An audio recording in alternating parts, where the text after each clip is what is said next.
Ready? Hi, everybody. Hi. My name is Ron Branstner, and I was invited here by Bev and Les and many others to. Is that too loud? No, just right. I might get a little interference by that microphone or that speaker there a little bit. Yeah, it's interesting because we're on our way here. We had 4 people in the car. We navigated our way around here about 5 times. Seriously, it took us almost 45 minutes to go 8 miles. That's not joke either. We went down 7, up 6. I don't even know. We kept saying 5 miles, so we didn't have to do it. We were hoping to get some sightseeing, but it ended up being dark, so we didn't get anything. So anyways, thank you for coming. I was just down in near the Rochester area a couple weeks ago. So is anybody here that was there? Got a few. So I'm going to try. I don't like to do the same presentation wherever I go. A lot of this is the same, but I added a whole bunch more to make it easy for those people. And plus, and I also implement things into your community, so I'm going to bring it home to you. So this isn't just something that I'm going to have to stand over here. This isn't just something that's just generic worldwide or in the state or in the country. This is going to bring it right home to you. And I think in the end, if you stay around, it gets lengthy, but if you stay around, you guys are going to understand that there's something nefarious that's happening here, not just in Minnesota, not just in the country, but in the world. And I can actually lay it out to you in a, hopefully in an easy, I wouldn't say it's easy. It's easier for me because I understand the terminology. If you think that this gets a little bit too difficult, just kind of raise your hand and just slow me down because sometimes I go fast as though I know or think that you know it. Okay, so just say, hey, Ron, and that's okay. Just say, hey, Ron, just slow it down a little bit and so on and so forth. So there's a lot of things to talk about here. We're going to hit about 4 or 5, even 6 different levels of information.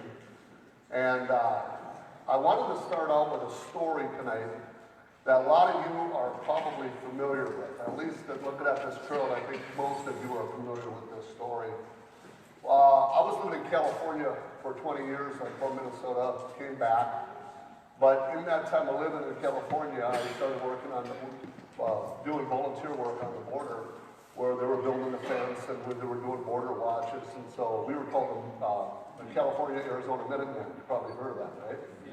We were just a border watch group, and even the federal government didn't like us because all we did is sat there in the morning, we just sat and drank coffee and ate donuts and went out about every quarter mile and watched immigrants cross the border. And sometimes we would save the immigrant, because if the immigrant was traveling across and they were dying of thirst, we'd give them water. We couldn't approach them, but if they approached us for help, we would then help them out. And there was situations down there I don't want to get into, but as far as bodies and atrocities and rapes and rape trees, and most of us up here don't even have a clue of what's actually happening on the border. We think, and they tell us it's about people crossing the border, but it's more than that. The border is an open place for drugs, massive amount of drugs that are crossing the border. And so, I mean, we would find the drugs laying in the desert, bodies laying in the desert, and there's a lot of atrocities. If you don't keep up with the group or the leader called the coyote, that coyote will stop you, and if there's a woman in that group, he will rape you if you don't keep up with him. Because this is human trafficking. Whether they want to call it humanitarianism, there's no humanitarianism. This is purely human trafficking of drug runners, gangs, people trying to make it over here, the families are over here, there's gun running, there's just a whole array of different things that are happening on the border. It isn't just about people crossing the border for humanitarian reasons. That's a small percentage of it. I worked with a lot of Hispanics in California, and most of those did not cross. They came here illegally, and they did not cross over the border through the desert. They drove across the border. Most of the people drive across the border. They teach me how to do it. They say you never wear sunglasses, you know the border patrol guard, you pay the border patrol guard. There's a lot of that's happening. So that wall is kind of like that Trump and many of them are talking about is kind of a sidebar. Because you remember back in 2008, they passed $700 million. Remember that in 2008? Passed $700 million to get the wall. Democrats and Republicans both voted on that. but they never used the $700 million. So both sides have always been doing this, and they've been doing this for years. They're going back and forth. One wants the wall. So whoever's in charge, the other one's the opposite. And if they do get the money for the wall, chances are that money will never be used, just like it was in 2008.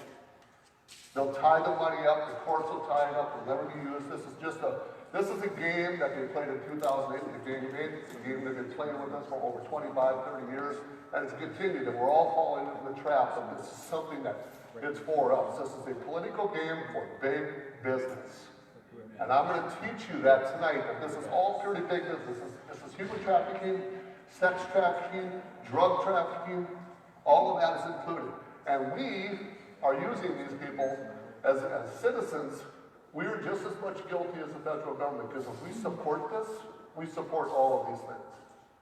Because this is, I'll give you an example. In 1865, or when Lincoln was president, they were human trafficking at that time, weren't we? Weren't we buying the slaves from Africa? We bought them and brought them over to the United States, and we used them as cheap labor. We did that with the coolies, which we call the Chinese. We did that with many different cultures. We have been using people for hundreds and hundreds of years. This is not something foreign to us. So we bought them. They huddled them up in the camps into Africa in the 1800s. They then went into the camps and they took them out of the camps and they sold them off as a bill of goods, right? What's the difference today? We got refugee camps. They huddled them up, government shuffled them out of atrocities, put them in the camps, and we buy them out of camps. And suddenly we say this is a different thing than 1800s. Oh, this is different because the government's doing it. No, it's not. We bought them. They are a commodity. And if they're not a commodity, then why is it that everything that when they come to the United States, we give them everything they want? Back then, the owner of the slave had to take care of them, didn't he? He had to house them, food them, clothe them. He had to keep them in good shape because, according to them, that was their farm equipment, wasn't it? What are we doing? We're housing them. We're giving them welfare, social security, everything. We're giving them the whole carte blanche because we have to keep them to do what? To work for the low, cheap labor. This is modern-day slave labor. And we need to understand that there's no separation from the 1800s. We are slave owners. And those who protect these slaves and who say they want to encapsulate them into sanctuary city policies are then also the slave owners, aren't they? They're the slave owners because they can encapsulate. They built a wall around the city, didn't they? A wall that they say they don't want in Minneapolis, San Francisco, or a border state like California. They say they don't want walls, right? But then they put a wall around the city and say, hey, it's a sanctuary city. Don't leave, you slaves. Don't use you immigrants, don't leave, because if you do, right? So they encapsulate them, they enslave them into the city, and they take care of them just like the farmer. And if you leave outside the city, what happens? ICE comes, deports you. If you left outside a farmer's field, when the farmer owned you, what happens when you were trying to run north? They capture you, right? They either imprisoned you or went back to your slaves. There's no difference. This is modern day slave labor. This is human trafficking. And we want to separate it as though it's a Republican-Democrat issue, and it isn't. The Democrats and Republicans are equally to blame because when the Republicans were fully in charge, they could have done something they did. When the Democrats were fully in charge, they didn't do anything. They did nothing. They wait until the end like they did this past week, and then all of a sudden they made a decision, maybe we should shut down the government. A week before the transition of the new Congress. Why? Because the new Congress is coming here and shuffling all up, now it's back to being tied up again. They're playing us all like we're stupid. I mean, we need to understand this is modern day slave labor. So, that just shut up. Uh-oh. Your cables, I think your cables just, there. Okay. Okay, so let's go, I'm going to tell you guys a story because this is getting long and I had to get that out of the way. Back to 1985, everybody remembers the strike of Hormel, the P9 strike, right? It's a big deal. It's a strike of all centuries, a strike on the food industry. Okay, this is going to lead into why this is an important conversation. This strike means everything, especially you guys in this area. It's still here today. The P9 strike went on, and Hormel went down, and they put a strike on them, and they kept depreciating their wages. They were the highest paid meatpacking plant in the country. They were the best place to work for. People worked there for 45 years. Their grandfather and their great-grandfather worked for Hormel. Many people worked for it. That was a great company to work for. Even today, their profit sharing and their wages and everything is really good. I went through their plan. But in 1985, they had a strike, and then when they strike, they went on and they said, okay, either we're going to have to move, or we're going to have cheap labor. And so they kind of held that against them. They struck 3 times, and then, of course, you know what happened. People started leaving the industry, going out to different jobs. A guy named Jerry Amundsen, treasurer of Hormel Foundation, said that, and I got this all, by the way, this is all in writing. I've been doing this for years. Jerry Amundsen said, if cheap labor doesn't come to us, we're going to go to him. He's the treasurer of Hormel Foundation. He goes on, and he goes on to talk to the head of the CEO of Hormel, named Dick Knowlton, and said, we need to do something. We need to have cheap labor come here. Now remember, this is all slave labor, right? They weren't going out there looking for people for low wages. They were going out for slave cheap labor. If cheap labor doesn't come to us, we're going to him. He said it right to Roger Bottom. And I got a quote on that. So what they did is they went out searching for cheap labor. They went all the way down to the south. They went all the way down to Mexico. This is what I'm understanding about Mexico. At least they went down to East Texas to get the cheap labor. So as cheap labor came in, they said, okay, if we get cheap labor, that means most of the people here can't speak English. We're going to have a problem on the lines. We're going to have a lot of translation issues, and so on and so forth. So Hormel had to figure something out. They said, okay, Jerry Amundsen went to Dick Knowlton, the CEO, and said, if you give us $10 million, we can set up this program and we can make this whole thing work, and we can do ESL languages, we can get them into housing, we can get them, and then this whole thing will work, right? Well, Dick Knowlton said, I'll give you 5, but you have to raise the other 5. And so he gave them $5 million, the Hormel did, and they went out and they created this group. Started out with 70 down to 16 people, and they created this group called Apex Austin. Apex Austin created this organization that says, okay, if we partner up with the city, because the city, Apex Austin, and Hormel all partnered up together, if we create this program, we're going to make this thing successful, and we're going to flip this city into a multicultural city. And they're hearing all these words now, diversity, diversity, diversity. You're hearing all the time, right? Well, they are the captain of the diversity ship. They're the leaders. And many cities were following to see if this city could do what they want to do. And the citizens of the city didn't know this was happening. This was all done behind the scenes through Apex Austin. If they could do this, they were actually putting this in magazines like GCIR, Grant Makers Concerns for Immigration Reduction. They were doing, I mean, it was going all over, but it wasn't going in the city, so nobody knew what was happening. So they created, this Apex Austin created 7 different programs. They created ESL, some housing issues, some translation people. They created a welcome center. And welcome centers you'll see in all these small towns, like, they call them different names in each city, Winona, the Welcome Center, Fairmont Welcome Center. Each one of them has a diversity center. They have different ones in the city. So, Littleton, Colorado, and many other cities were watching Hormel to see if they could actually take an all-white city and flip it over to multicultural. So this really was about color, right? But it was about corporate color. This was about, if you want to say it's racism, you could call it that, but they were going for the cheapest labor they could get. The lowest paid people that would do this work, and they wouldn't have to pay these high labors.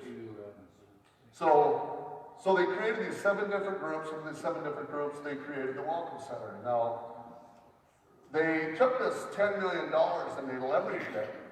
10 years ago, they leveraged it to $50 million. So this is a very well-oiled machine in Austin. And I've actually got printouts for you guys to take home with you. Well, we got an article after article in the newspaper from their words describing what they did, and they weren't afraid to put it out there in the public. And it was, but the public didn't want to, they weren't unaware of all this. When they did this, they got together with many different foundations, and many ones, one was called the Blandin Foundation. We're going to get into the Blandin because that's one of the biggest thing of the night tonight. Blandin Foundation created all these programs, and they went to over 300 communities in Minnesota so far. And the big news is they're converging here this month, and they're going to start doing what they did to Austin, to Winona, to Long Prairie, to Wilmer. They're going to do it to multiculturalize. They're going to do it to the cities now in this area starting at the end of this month. Plainview and Wabasha. At the end of this month, you guys are going to be hit real hard in about the next 2 years with multiculturalism. You're going to start to see a lot of different cultures move into Plainview and Wabasha because these people, and I got it in writing, I mean, what they do, and I've got the dates and everything of what they're about to do. So you guys are going to get hit real hard unless you know what's about to happen. So when they did this, they said, can we put this program together because they did this thing called Minnesota Nicer Now. It's called the Wild Foundation because they partnered with many foundations to do this. Anna Bremer Foundation, the Wild Foundation, the Ignite Foundation, the Bush Foundation. They all partnered together. They all had roles. And the Wild Foundation did a study called Minnesota Nicer Not, and they found out that Minnesota just was a little bit too coolish.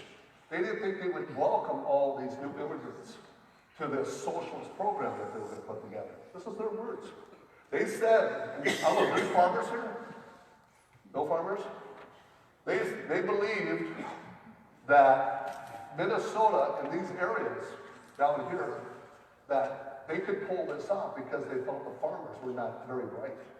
That they wouldn't be able to have the know-it-all to contact lawyers and fight against this. And they felt that this community of farmers, not just the farmers themselves, they felt you all were kind of naive and kind of stupid. And so they figured they could pull this over your wool because you didn't have any access to lawyers and you were Minnesota nice. That was in writing and I got it in the print out here. So they pulled this off. So this went on for several years. And you could see what has happened in the area of Austin, Minnesota. Again, a test case for a lot of different cities. This is the P9 strike, and I just wanted to show you the P9 strike with all the different people. I don't even know how long it lasted, but it was a pretty tumultuous time. 5 6 months. Was it 5 or 6 months? I was there. Yeah, so you know what I'm talking, probably you on the screen up there. But anyways, they brought the National Guard down and so on and so forth. Orville ended up winning. They ended up getting cheap labor, and they continue to get the cheap labor. What you see there today for labor won't be there 5 years from now. At least a percentage of it won't be, a large percentage of it. Their revolving door is continuing because they never want this to happen again. They never want the wages to get that high again. They had 100% occupancy of real estate in Austin, and it's 100%. They had people working there for a generation after generation. Now it's 3 months, 6 months until they catch up. And then we actually have pictures on a Saturday afternoon every week. We have pictures of a bus that comes from Wayville, Texas, comes to right by the library there. There's a Mexican grocery store. A white bus comes in from Iowa. We actually have pictures of them dropping out the immigrants going into we've been there, going into the grocery store. If you go near the bus, you cannot go near the bus. And Austin's a sanctuary city, too.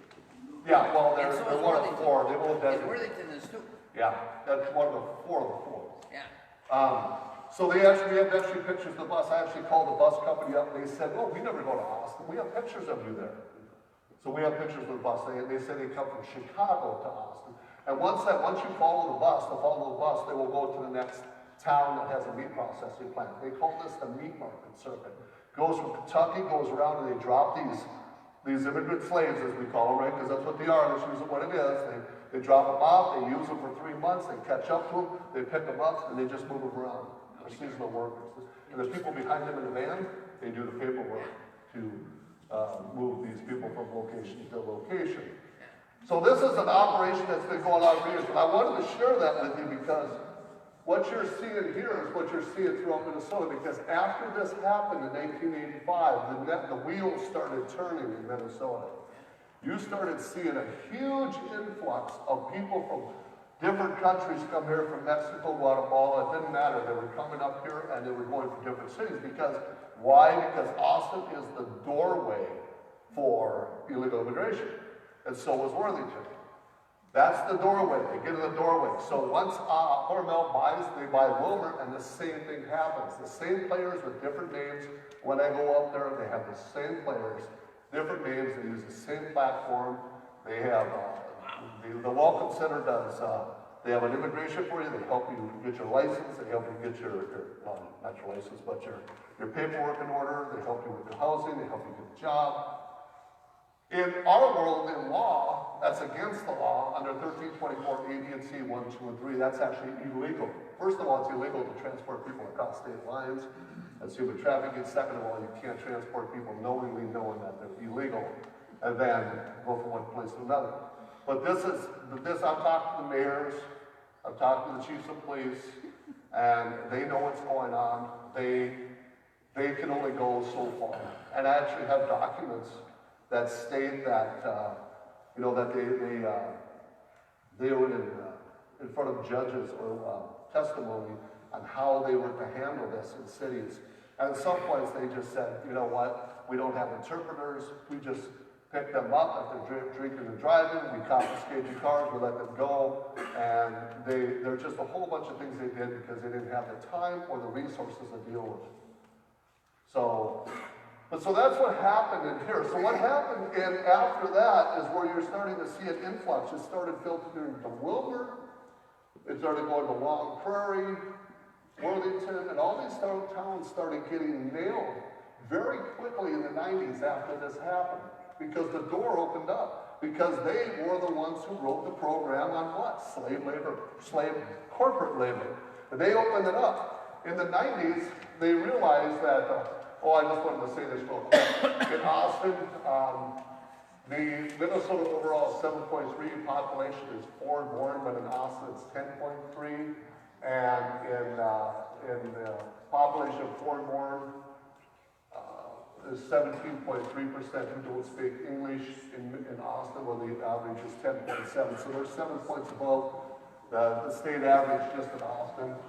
And lawful permanent residents pay more than the unauthorized immigrants in the state.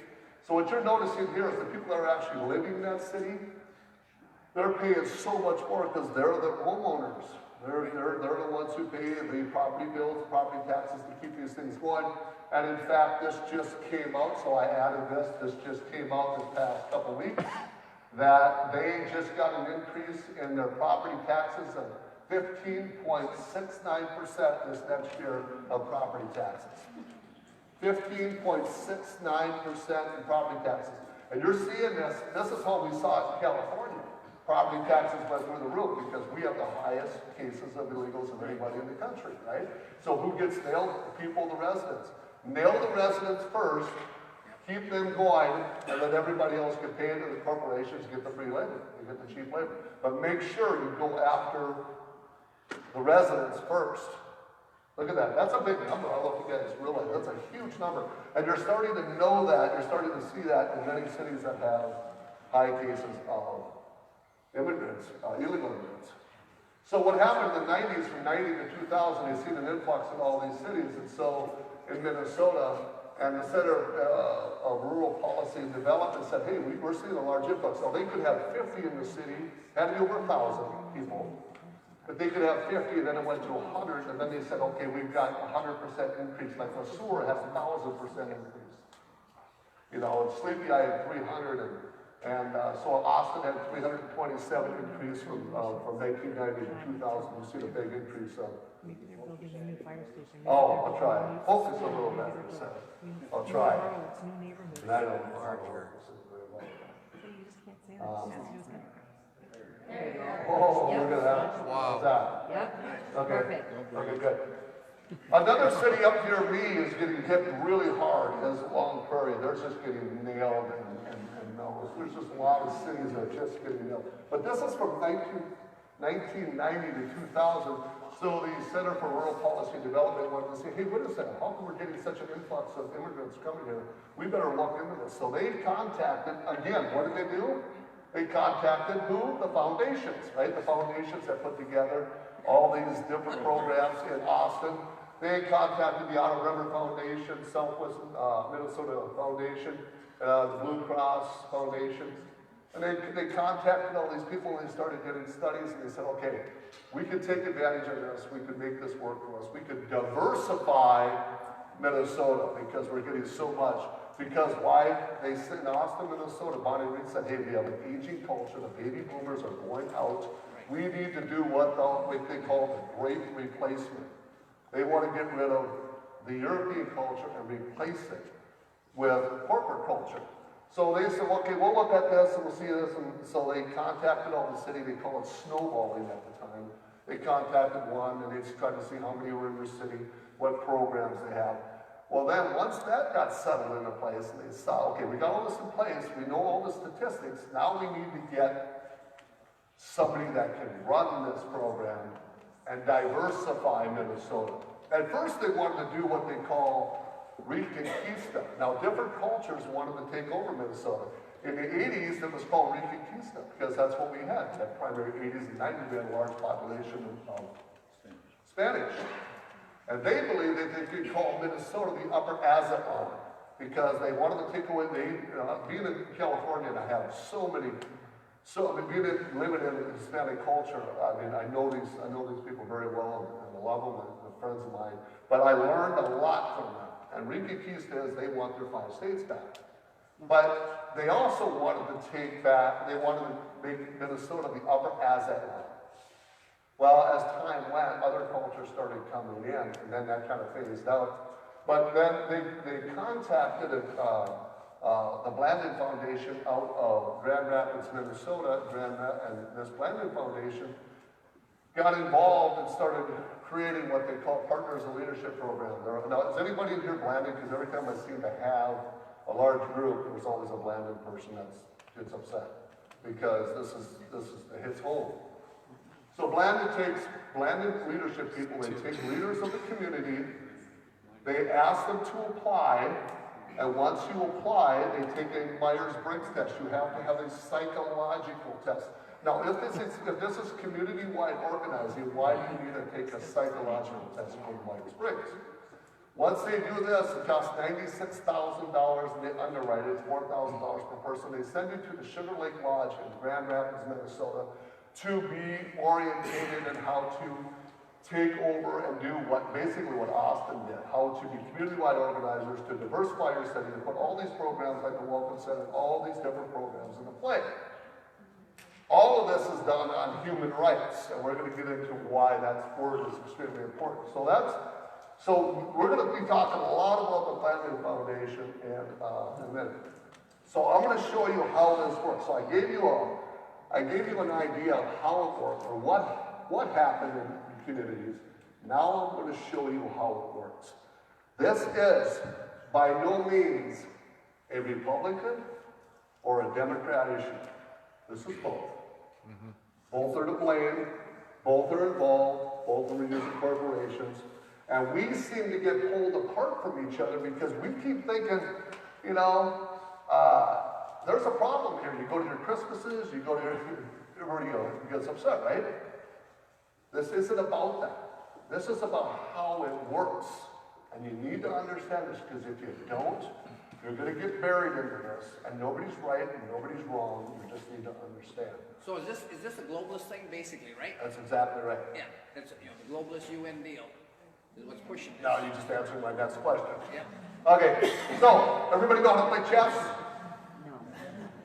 No. Okay. I'm going to teach you chess, but I'm going to change the words. I'm going to change the words of chess. You see there are 2 boards here, right? Two sides. 2 sides that always oppose. This is the way, this game has been around for 1,500 years. Okay? So two sides that are totally in opposition, but one side has to win. The king always wins. No matter which side it is, the king wins, doesn't it? It's checkmate. But, okay, so how this game works is, we're going to change the name. These are the pawns, and the pawns can only go in one position. We call pawns, they protect the king and the queen. They protect them. And they go out and they do the foot traffic to try to get out, and they're the soldiers. We're going to call them, in this game of chess, we're going to rename them, we're going to call them community-wide organizers. All right? These are community-wide organizers. Now, this guy right here is the rook. the rook is one of the most important players in the game because the rook can go the whole distance from national, international, or state, international, and international. State, national, and international. It can go either way of the board. It can't go this way. It can only go this way and that way. We're going to call that one foundations. Foundations are the ones who get the money and the grant money to put these programs together in your city. They get the grant money from it. Some of these foundations are 97% funded by the federal government, which means they're called nonprofits, but really they're working for the federal government because why? They get 97% of funding from the federal government. So in essence, they're federal government profiteers. And this one here is the knights, and the knights can only go here and here or here and here. It can only go within the parameters that it's given. Okay, it can't go very far. It can only protect a small area. We're going to call that one a politician. Okay? We're going to call that a politician because a politician can only stay within its boundaries of the constitutional law, right? It can't go outside unless it was maybe a president. But we're going to call this a local politician. It can only go within inside its area. The third one here in the game of chess is called the bishop. The bishop can go do what the rook or the foundations can't. Foundations go this way and this way, passing on money. The rook is a bishop. We're going to call this the churches, right? The bishops. What do you choose bishops? They can go and they're the morality people. They're the ones that tell you everything's a moral issue. Well, we got to let these people across the border because it's a moral issue. It's not having nothing to do with law. No, it's all about feelings. This is a feeling guy, right? It's all about feelings. So this guy here gets his money from the foundations, and it can only go this way or this way. It does what the foundations can't do. It gets money from the foundations, and it even gets money from the government, but it can only go, and it spreads a message of morality or of an ideology. The third one, or the fourth one here is the queen. The queen's the most powerful position player on the game. The queen can do everything everybody can do, pretty much. It protects the king, but it can go in any different direction, and that's the most powerful. And we're going to call that one the churches. Okay? And then next to that is the king, right behind here, the king. And the king is the most useless tool on the board. Because the king can't really do anything but move one position to the next. He has to be protected all the time.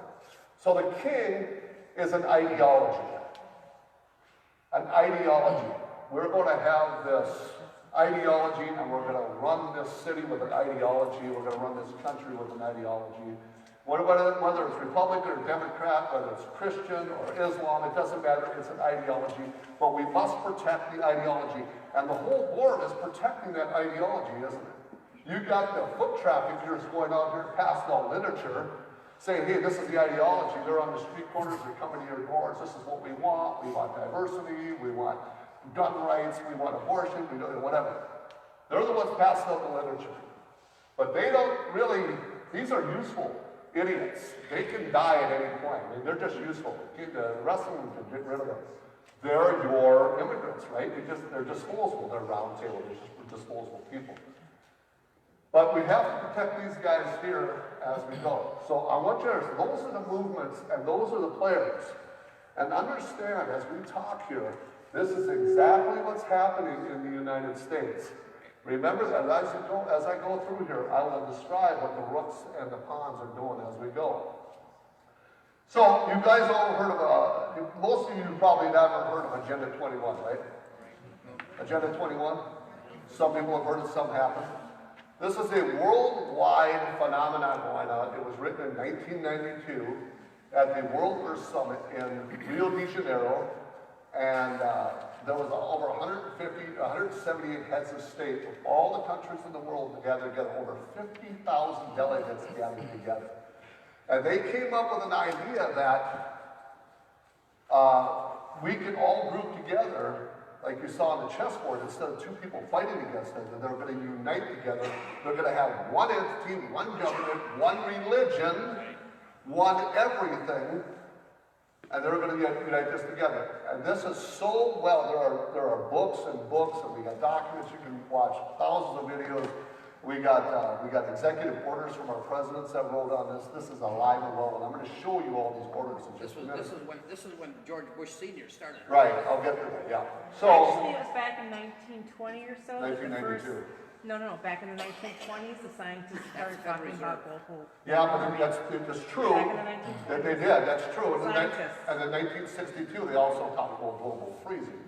Because they're constantly changing. They went from global warming to We global have more freezing. data now than these They switch it. But anyways, this is what they said. The think tank out of the United Nations got together, and this is it's called the Club of Rome, very big, powerful think tank out of the United Nations said, it's searching for a new enemy to unite us. That's these two right here. In searching for a new enemy to unite us, we came up with the idea that pollution, the threat of global warming, water shortage, famine, and the likes would fit the bill. All these dangers are caused by human intervention, and it is only through changed attitudes and behavior that they can be overcome. The real enemy then is humanity itself. So they use the earth because one thing that everybody will unite around is the earth. Because if you don't have the earth, you don't have any rights to stand on it, right? So everybody united around this, and they used that global warming, according to the people who wrote this was not real, this was false. They came right out of the United Nations global agenda. The guy who helped write it, Maurice Strong, the founder of TWO, died last year. He was up for crimes of humanity, hiding out in China. He tried to take over the water supply in the United States, the largest water supply in the United States. In the 1980s, he got caught with a guy named Nakashoki. He got caught, the environmentalists caught him. What water supply was that? I don't know the exact. Because that would be Lake Superior. That's No. the biggest water supply. Ogallala Reservoir, I think. Yeah, the biggest water supply So- is Lake Superior. They were going to block it off. I would actually know the name. I should know the name. So anyways, Maurice Strong partnered up with a lady named Gro Brundtland, a socialist of the World Socialist Party, head of Norway 3 times. He partnered up with her. And he says, isn't it the only hope for the planet that industrialized civilizations collapse? Isn't it our responsibility to bring that about? So now Maurice Strong was a capitalist. Gro Brundtland was a socialist. Nothing wrong being socialist, most of the world's socialists anyway, so that's what they believe in. But they believe that they had to destroy capitalist society in order to make agenda come around. Again, there are books, and I'm going to show you this. So they believe that they should destroy the capitalist society, which would be the United States, Germany, and many of the capitalist society. Was why? Because we use too much fossil fuels here. We use too much, and we need to take that our profits because we're too rich and disperse them. It's called redistribution of wealth. You probably heard of that. And they wanted to redistribute the wealth to the rest of the world. That was the whole idea behind this, because they wanted to raise the rest of the world up that were in poverty, raise them up and bring us down, and everybody would be on the same utopia as the earth. The earth has as much rights as the people and as animals, rocks, stones, trees. They wanted to make everybody and everything on an even level. One God, one religion, one army. So, as you can see, this is Maurice Strong, died last year, hiding out in China. You ever heard of the oil for food scandal? That was him. Yeah. Okay, that was him. And then Gro Brundtland, World Socialist Party right there. Now she wrote what the word sustainability means. So when everybody says to you, I don't know what sustainability means, because you'll hear a lot of mayors say it has different meanings. The meaning is sustainable development. Remember this because I'm going to bring this up later. Sustainable development is development that meets the needs of the present without compromising the ability of the future generations to meet their own needs. That's the word by United Nations Agenda 21. That is the definition, because that's very important that you know that. So, Agenda 21, as I said, it was written in 1982 of 50,000 delegates. It was brought in by those two by a book called Our Common Future. They wrote it in 1987, and they brought it to the World Earth Summit. Those two individuals we just saw. They brought it in and they created this book called Agenda 21. It's a 40-chapter book. This is a soft treaty. Our common future was a soft treaty. This book was a soft treaty. It really meant nothing in the United States. But in 1992, every country in Rio de Janeiro at that time, including the United Nations, signed on to this, Agenda 21, to be a one-world government. Under the environmentalists, George Bush Sr. was the president at that time, and he signed on to this globalist idea. So as I said, this isn't a Democrat-Republican thing, is it? We got a Republican that signed on to a socialist idea to bring it to the United States. When it gets to the United States, he does not win the presidency. He does in '93.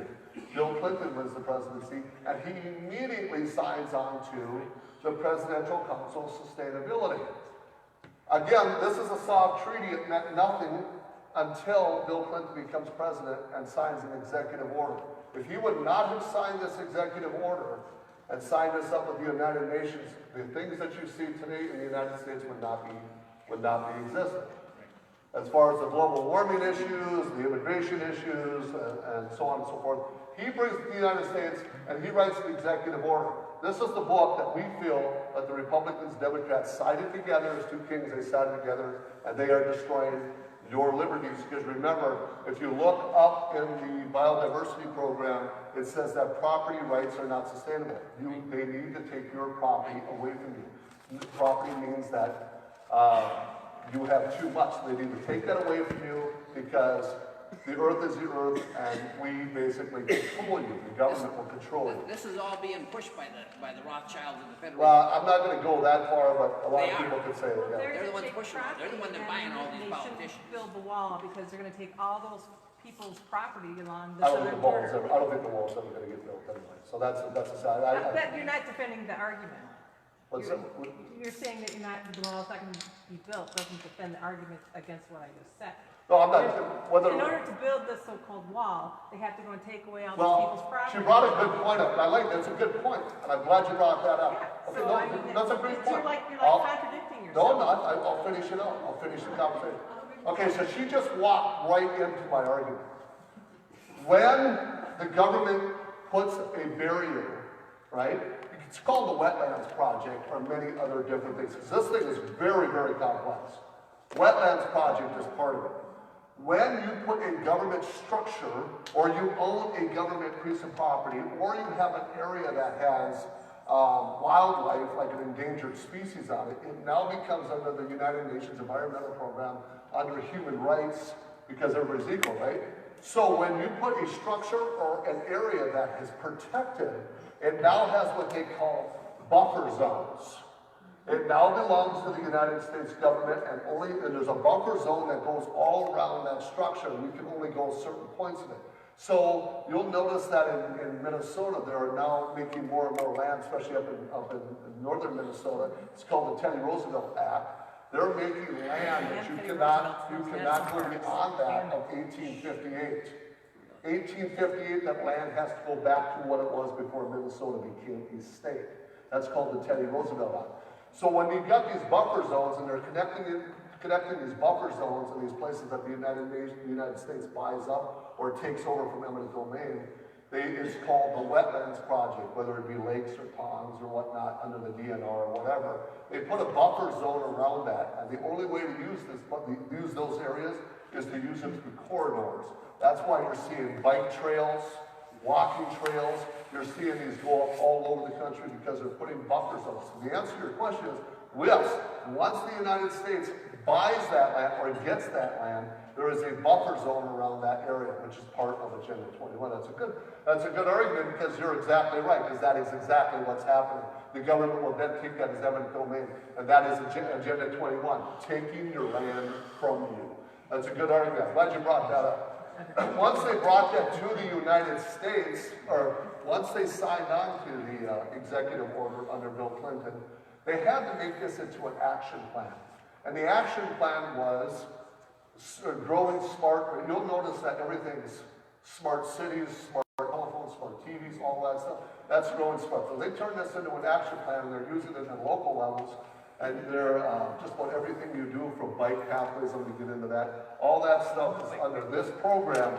And so they've got it put in at every single level. Agenda 21, again, soft treaty until Bill Clinton signs it in order. The United Nations Comprehensive, this is what they call it, the United Nations Comprehensive Blueprint. Remember I said that because that's really important. Comprehensive blueprint for the reorganization of human society. They have to reorganize how you think in your school, your education, Common Core, all those things. They're re-educating you. You know, you can't have cursive writing. They're taking arms off of clocks now because, you know, they're just going to go by numbers. Everything's going by easy. They're going to reorganize how you think. They're going to reorganize what you eat. As again, I said, buffer zones are where you can go and opt out. All this is documented. So this is the comprehensive blueprint. You can pull this up. It's called sustainable development. You can always hear that we call these sustainable cities. This is the blueprint that they use. So what we're going to focus on, there are 17 different goals. And they want to end world poverty, nothing wrong with that. There's some things in here that there's nothing wrong with. I mean, I like parkways and I like different things. I like them to beautify things up and so on. But there's nothing wrong with a lot of this stuff. But it's when government gets involved and takes over is where I don't like it. So if you look over here, this is gender equality. Because remember, everybody has to be equal. There's nobody above one another. So no matter what you are, what you're feeling, what you feel today, are you a boy or a girl? It doesn't really matter. That is gender equality. This one here is about smoking. You notice that there's a lot of cities doing this tobacco thing in 21. If you look up that in Agenda 21, that's actually in there. If you look at, we're going to concentrate on this one, 10 and 11, because 10 and 11 is the amount of money that people are making, especially immigrants and refugees, and the amount of money they're shipping out of the country. It's called Redistribution of Wealth. And this is the sustainability cities. This is what we're talking about tonight. This is where they're bringing in the people. There's books and books and chapters on how they bring in like 4.2 and how they bring in these immigrants and what programs they have to put into place. This is all written in number 11. So we're going to concentrate mostly on these two because those are the two that have to do with your money and those have to do with the immigrants and the refugees. This is all written into a blueprint all the way to the UN. And so we went from the national, so I'm going to go over here just a second. So to understand this, you understand the United Nations Environmental Program has different levels. You have the international, the national, the state, the regional, the local, and then the cities, the stakeholders, and then the NGOs. So each one of them have a level. Each one of them have a document of comprehensive reform. Every one of them have their own books that they have to go by. They all follow. Now, if I'm looking in Australia, if I'm looking in Italy, or if I'm looking in Dubai, they all follow the same comprehensive program. There is no difference. If I pull up another country, they have the same comprehensive program that we have here. They're all running off the same agenda. Good. So the international program is where they wrote the agenda. And these are called, those 17 charts up there I just showed you, those are called SDGs, Sustainability Development Goals. Those are the SDGs. They are then handed down to the national, and that's where President Clinton signs on to the Presidential Council of Sustainability. And that is what they call the comprehensive blueprint. It then goes to the state, they do the legislation, but they also have a state comprehensive blueprint that they have to follow. And then it goes to the regional, and the regional is where we have 11 regions in Minnesota, and each region maybe have 5 or 10, up to 20 counties in each region. And then these regional developers, who are not elected people, by the way, nobody elected them, and we're going to get into that. This is the crux of everything. These are not elected people forcing the agenda, applying for grants, and then going back to your city councils and your politicians with the grant money, with the carrot attached to it, that sustainability has to be tied to the agenda. Big And then money. you go to the local, which is the city, and they find what they call the Green Steps program. Has anybody ever heard of the Minnesota Green Steps program? Yeah. Minnesota Green Steps is what's running all of your cities along with the American Planning Association. They're running this program. This is the one I think we need to really get rid of along these two. The Green Steps program is non-elected people too. So when you get to this level, we're starting to work with people that were not elected. So if you have an issue with you're a farmer and you have an issue with tiling, well, the regional, and you're a farmer, you have an issue with tiling in your field, they probably set this up in 4 counties that this is the way we're going to set up tiling and this is the rules and laws. But if you go back to your councilman or your county commissioner and you ask them, hey, what about this? They'll always refer you back to the regional development, the people that were not elected. So you never, ever can go back to the person you elected into office because they always go to an outside source. These are non-elected. This is your invisible government that's running your city and state. And then you got the stakeholders, and this is what's called private-public partnership. And that is the crux of all, and in the city partnered up with the foundations, they partnered up with the city, and they partnered up with the state, and many people are pushed out to the side because many corporations, big builders, can get grants to build a project where a lot of smaller people can't. So these PPPs kind of pushed everybody out. And the NGOs are your Welcoming Cities or your Inclusive Cities Resolution, which you've seen those. They just passed the Inclusive Cities Resolution in St. Cloud and Wilmer and Winona, Austin. They all passed these Welcoming Cities Resolutions. If you go on the computer, everything that I tell you, everything has what they call a toolkit. So if I want to know anything, I just go United Nations Toolkit on Welcoming Cities, and a whole toolkit will come up. United Nations on PPP, a whole toolkit will come up. Anything that I want to know, whether I want to know about multicultural gardens, or maybe the access to a sidewalk, there's a toolkit for it. It's all written at the United Nations. Everything you do from the moment you eat, the moment you wake up, from the food you drink, the food you eat, the water you drink, the air you breathe, all has a toolkit. Your whole life is being mapped out from these guys and brought down. And this does not work, by the way. It never works if these people don't go along with the program at the city level. It does not go. It doesn't work. So what we're going to do today is we're going to try to figure out, tell you people how to stop it at your city level. Because it's snowballed so fast that half the state's already been taken over. But you guys, as I said, in 1 month, you are the next on the, who's in Plainville? Anybody in Plainville here? Plainville? Any Wabasha? Okay, you guys are the next on the train. You're the next to be rode over, and I'm going to show you how this works. So once these stakeholders, non-elected people, remember they are non-elected people, are going to come into your city and they're going to take it over. And I'll show you. Now, how did it go from the international level to the national level to the city, or to the state, right? So these really aren't, they aren't city bureaucrats or nothing, they're state bureaucrats, they're just people that brought in. Yeah, well, I'll show you. I'm going to show you that. Yeah. Okay, so how did it go from the international to the national to the city? Well, in 1993, a Republican named Arnie Carlson signs on to this agreement. Remember I told you it's not a Republican-Democrat issue? Arnie Carlson sold you guys out in 1993, okay? So he goes on and he said, and in his article, and you can pull this article up, anybody can pull this up, it's called Sustainability Minnesota, just type in Arnie Carlson, this is the whole thing. And he goes in and he talks about how he raves about what he did and what he was programmed on. In this article, he says that he went off the platform of the Earth Summit. This is from the Minnesota plan. So if you don't think this is in Minnesota, that's in the Minnesota plan. The United Nations Rio de Janeiro, and 180 nations met at the World Earth Summit. It says that their ambition plan was called the Agenda 21 on the Presidential Council Sustainability, which Bill Clinton signed into law. Good.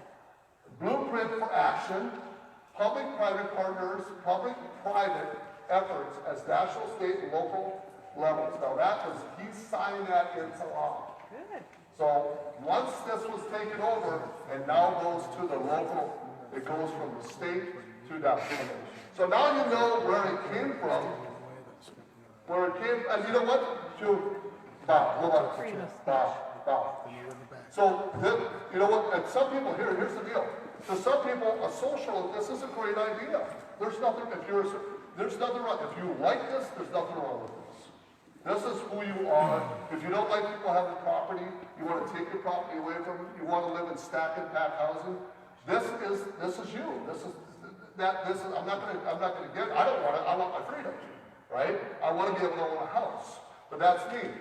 So Artie Carlson says that he brings it over, and in the efforts to, no, this is really interesting because this is his words. He says, in the effort to shift government's role. Now you guys, what does that mean? To shift, what's government do? Governments write laws, protect the laws, obey the laws. They govern the laws. But he says, an effort to shift government's rule. Then he also says, in part from enforcer, and what does the enforcer do? The enforcer enforces the laws, right? He said, from enforcer to catalyst. And what does the word catalyst mean? Catalyst. A catalyst is an event or a person causing change. Okay, you may like this idea, what he's doing, but remember, here's the deal. I don't care how you think or how you feel. It never was voted by the people. Okay, so how you feel about this is irrelevant because it was never passed by the people. This is an illegal program put onto you, bypassing the Congress, bypassing the government, and this is an illegal siege of your property, and he's telling you that we're going to reorganize this state the way he's designed to do it. So he brings it over through the United Nations. And then he goes on to say, made up of 30 businesses. This is where I get into the slave labor, right? It's made up of 30 businesses, environmental and community leaders appointed by Governor Carlson. Why is that important? Because Tim Walz just got elected governor, right? Right? He never, everybody knows he never would have made the governor, the Congress the second time. He was way down the poll. He got in there and he won this. But he also just signed on to his task force of 29 different groups, and he has 30 and he has 29, so they're following the same agenda. They both have two task forces, but the difference between these two, they both followed Agenda 21, didn't matter if you're Democrat or Republican. Right. They both, but if you notice, Artie Carlson played the side of a lot of businesses because it was in its early stages, and the environment used some foundations to reorganize the people in human thought in Minnesota to take you over. As he says, they said, the people that are the unintelligent farmers, I'm not saying that's just a quote. We know that's not true because why? Because the Minnesota is ranked the second most millionaires per capita in the United States, right? So he goes on there. Now here's the difference. We've got a capitalist using corporations. I looked up all the lists yesterday and some foundations. Then Tim Walz comes up and brings up 29 of these groups, and every single one of them, and I'm going to get into this, every single one of them is a foundation or one mayor, and every one of them is extremely progressive. So he doesn't even go to the business side of it, he goes to the other side of it. He doesn't put business into the picture. He goes to the human rights or the agenda of what? Of the comprehensive plan of the United Nations. If he succeeds in what he is doing, Minnesota and you, because he said he's going to work on the outstates of Minneapolis-St. Paul.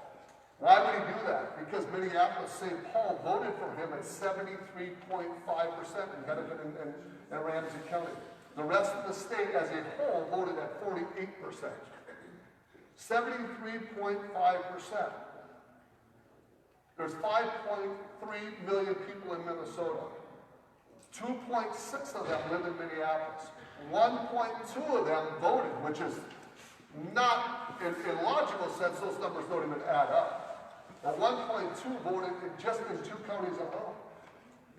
They landslotted the whole state. So if you look at the state, the only thing they got to write on is Minneapolis-St. Paul, but he knows that he's got Minneapolis-St. Paul locked up, so now he's got to work on the rest of the state, and that's why he's working on these out-state foundations to pass all these programs. 16 years voting, felonies to vote, and so on and so on. He's going to be working really heavily in the Indian tribes, but he's not really working on the businesses. He's using the environmental program of the agenda of the United Nations. So, as you can see, and it says, if you look at, if you don't agree with what Arnie Carlson, if this is not the United Nations, he quotes right at the bottom, support the laws, changes aimed at helping Minnesotans meet the needs of the present without compromising the ability of future generations to meet their own needs. Where did you see that before? That was Grover Brotman, World Socialist Party, Agenda 21. He quotes in his article, Agenda 21, the socialist program, and he uses these. Now, these are the names, and this is the names, I don't really care about if you see this or not, but this is all the names of Arnie Carlson's, and he really only uses one in the area here, which is Olmsted County, which is Gene Michaels, Olmsted County Commissioner. That's the only one I can see that's out in this area. But he uses primarily businesses and so on and so forth. So, I kind of got you a layout of how it was brought to the United States and how it was brought down to Minnesota. You explained why we're in the mess we are. Yeah, it's getting worse. Yeah, that's right. But the thing about this is that I can prove everything I say. And it's not even my words. So how does this work? How do you be able to take a non-elected official or the people didn't vote for something, and how do you make that apply in your city but it wasn't even passed, right? How does that work? Okay, I'll give you an example. If a school was to be built in this area, all you homeowners, would you have the right to have a vote whether you wanted to have your taxes raised on your home to build the school? Yes. Yeah, you would have a right. So whether your taxes are going to raise, you all have a right. Okay, because that's in your town, and this is what it's going to cost you. When it comes to refugee resettlement, it is a commodity because we took them out of the countries that they're at. We stole them, brought them over here. We feed them, clothe them, house them. That's also a commodity, isn't it? But you didn't have a voice in that, did you? You had no voice in that whatsoever. Because they know you never would have accepted this. So how do you get by a program like this without people disagreeing with you? Well, you have to do one thing only. You have to bypass the 10th Amendment. You have to bypass the Bill of Rights. Because the people would never accept this. So how do you bypass the Constitution? How do you bypass the Article 6, Section 1, which is the free law of the land? How do you bypass that? The only way you can make this program work is you have to go to an invisible government, an outside source, to be able to put programs into play without you ever being able to argue. So, the State Department brings in a whole bunch of refugees, and they bring them onto the state, and then you say to your mayor, hey, why are we having all these problems? And I want to know the audits, I want to know how much this is costing. Your mayor says, I don't have it. It's a government issue. You go to your state senators, it's a federal issue. You go to your congressman, it's a federal issue, even though the congressman has the power of the purse, right? Article 6 and Section 8, he has the power of the purse. Then you go to your governor, he tells me right to my face, if you don't like it, you get the hell out of the country, state, right? He said that's a federal issue. So I have no representation in this whatsoever, but yet I'm taxed on that in my own community and my own county. I'm taxed on something, and what does it say under the tax code? Taxation without representation. You have to have a representation when you're taxed on something.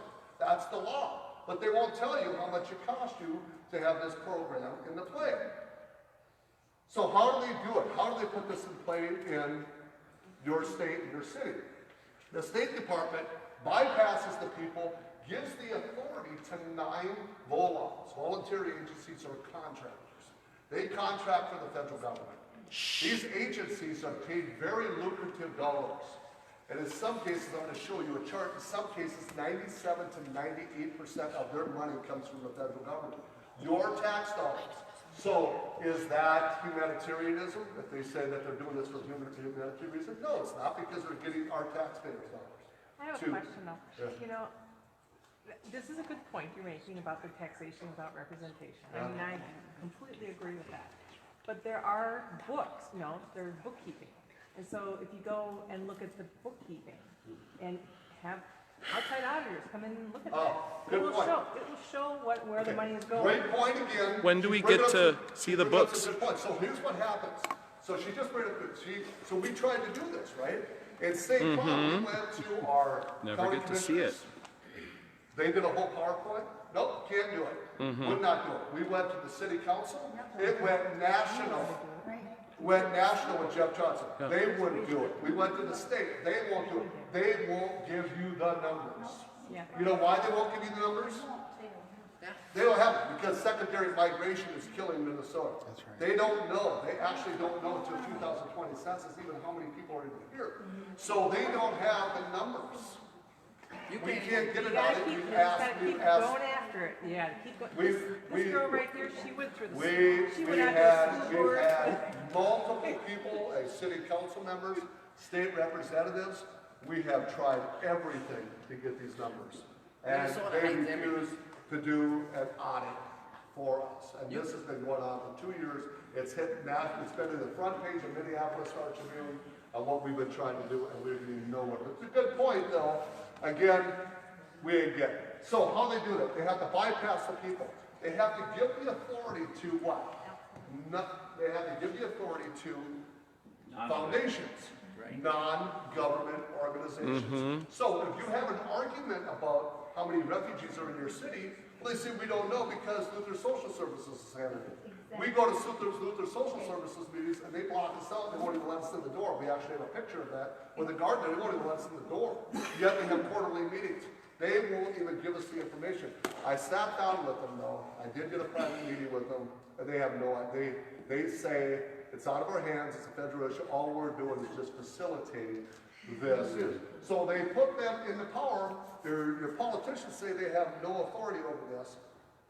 The NGOs say they only facilitate it, so the government's still in control. Taxation without representation. That's how they did this. They bypassed the people, and they taxed you on something that you can't have anything to do or argue with. That's what's so great about this government shutdown. You know why? Because they're shut down all the food stamps.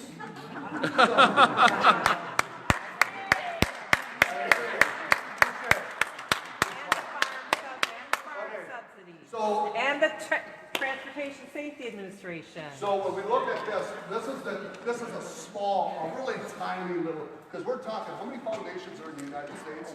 1.5 million foundations in the United States. They're little, they're big, they're international, national, local. So you start off with the United Nations Environmental Program. This is the guy who puts it into play, bad guy Moody, hands it off to Goody Merritt. He's now head of the United Nations. Bill Clinton signs it in the executive order. And this is the executive order right here. If anybody if you don't believe that this is happening, this is the executive order. EO 12852. He signed it into order. If now after he did that, what did he do? He creates what? What did he create? Foundation. The Clinton Foundation. Why? Because they went outside and they started bringing in, and they partnered up with UNESCO, which the United States, Trump just said enough with UNESCO. He dumped them about 3 months ago and said we're done with you because they're human rights And he's issues. investigating. The Clinton Foundation is in a lot of turmoil. They got their hands caught in the cookie jar there is. But they're probably going to fall. Then it gets handed down to the National League of Cities, which goes to the League of Cities, which is every city in Minnesota. And they get handed off to the Welcoming American groups where if you sign on to the Inclusive Cities Resolution or the Welcoming Cities Resolution, they hand it off to these guys, you pay fees, and then they go in and they bring in the human rights issues. Just remember, all these SDGs you see up there, 90% of that has to do with human rights. Okay? So these are your foundations. They're the ones that are running the show, but they're only getting their marching orders from the people up above. And it says here, the Agenda 21 proposes an array of actions intended to be implemented by every person on earth. Remember I said, it doesn't matter what country you're in. This same program is in every country. So, the blueprint is, this is how it works. I'm going to keep showing you how it works until you all figure it out here. So, in Agenda 21, Bill Clinton signs on to the Presidential Council of Sustainability. The United Nations organizations that wrote the Agenda 21 converged on the United States federal agencies, EPA, HUD, and Department of Transportation, to write the grants with strings attached. When you get a grant when the city gets a grant or a regional gets a grant, they all have strings attached to them that says sustainability. If the word is sustainability, that means it's tied to the United Nations. Almost no grant. There are some that you get, very few. There are some, but almost all of these are tied. Otherwise, your foundation's not going to get any money, so they don't get it.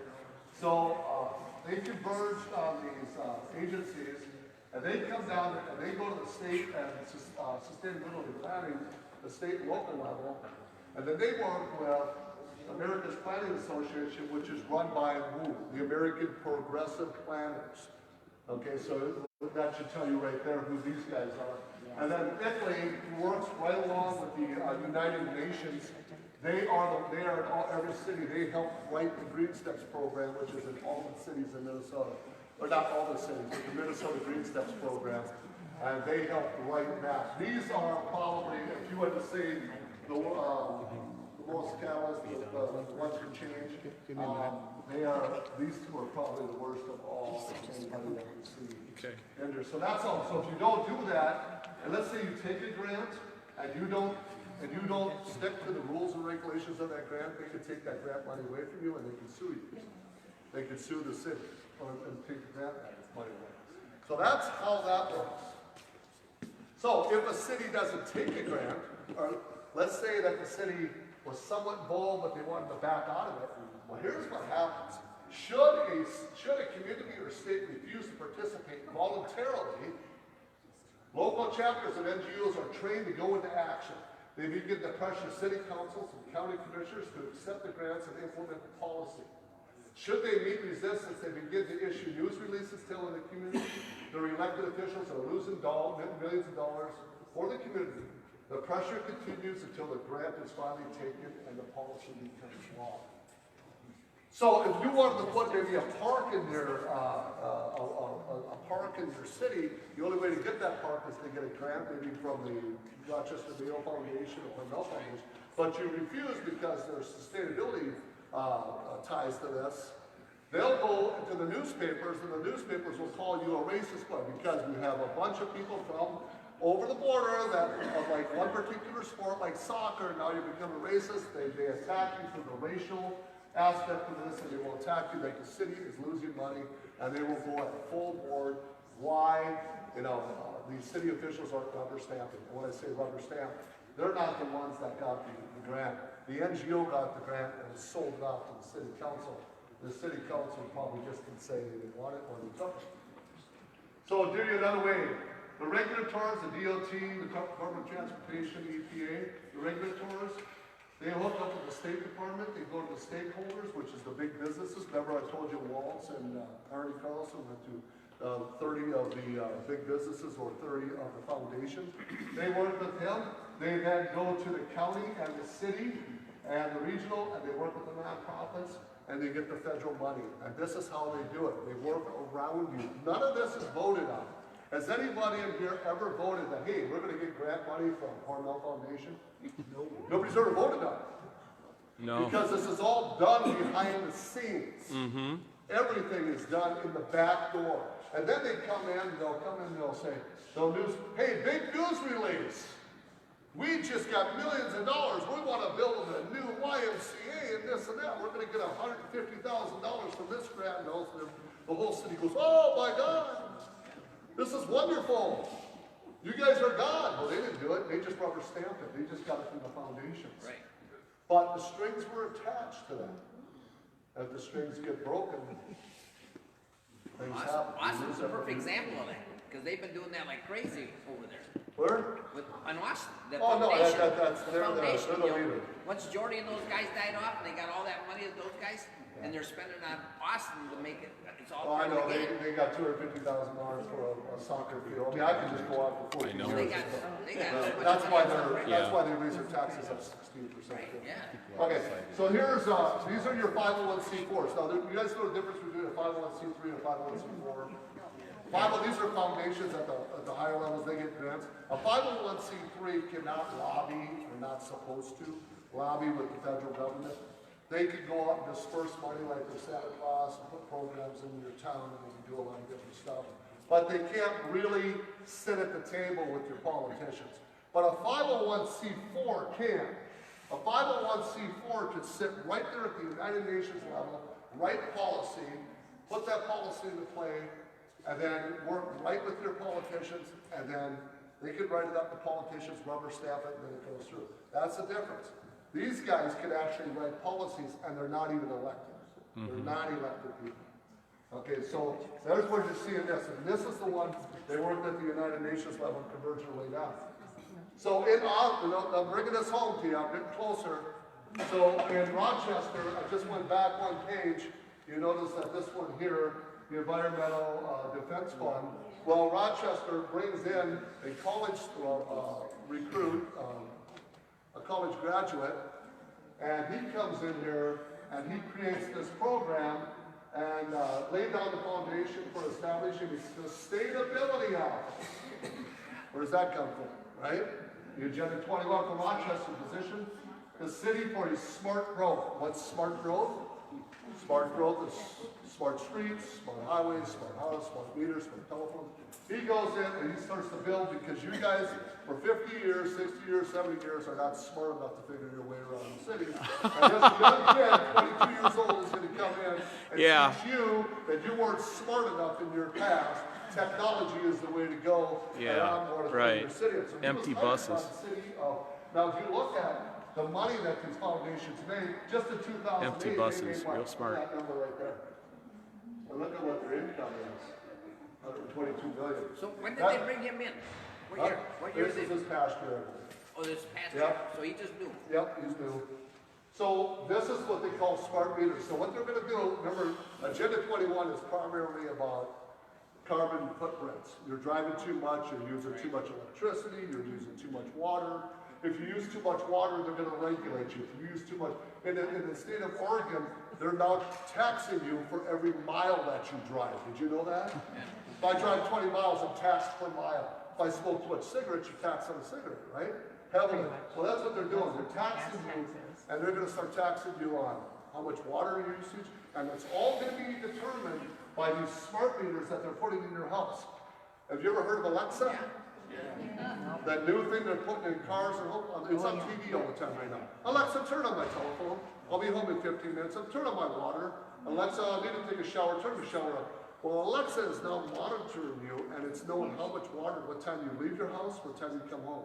Did you leave your electricity on all day? Are you a pig in using your electricity? Are you using too much of a carbon footprint? Are you driving too far? You know, it's just all that every time you do this and you get onto Alexa, smartphones, smart TVs, all that stuff, they're monitoring your footprint. Every time everybody got a smartphone in here? I will never have a smartphone. Ever. Because they're monitoring you. I will never. I'll just never.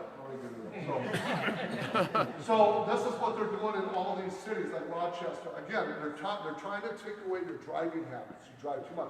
That's why they're doing stack and pack housing. Right. In these houses, you'll notice all these complexes going up, and below that they have a theater, and they have a restaurant, and they have a park in the middle, and all that, a playground. That's all stack and pack. They're trying to get you to move to the inner city and move off the rural land. Because why? Because 50% of the land has to go back to its natural state. That's according to Agenda 21. So get it. And also, according to the agenda, 55% right now of the GDP comes from the inner city. They're trying to get that to 80%, trying to get everybody to move to the inner city because the GDP, they want to get it up to 80% of the GDP. GDP is about 18 trillion, and 30 billion of that goes out to 0.07% of that goes out to other countries. So we send out about $30 billion of GDP to other countries. So that's what they're doing. They're taking this and making you a livable society that you can walk to your grocery store, you can bike to your grocery store.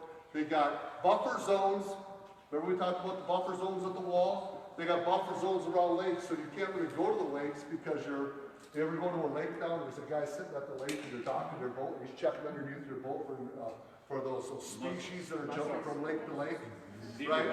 Yeah, so they're all looking at it, right? They're so worried about these zebra mussels jumping from lake to lake, and we got 30 million people jumping the border and nobody says a word.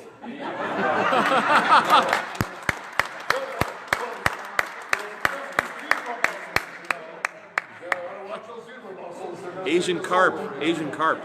So, but anyway, so this is what they're doing. They're going to smart growth, smart cities, so on and so forth. So I'm bringing it home. I'm getting closer to you guys. So Rochester, they, again, what does that say? Comprehensive Plan 2040.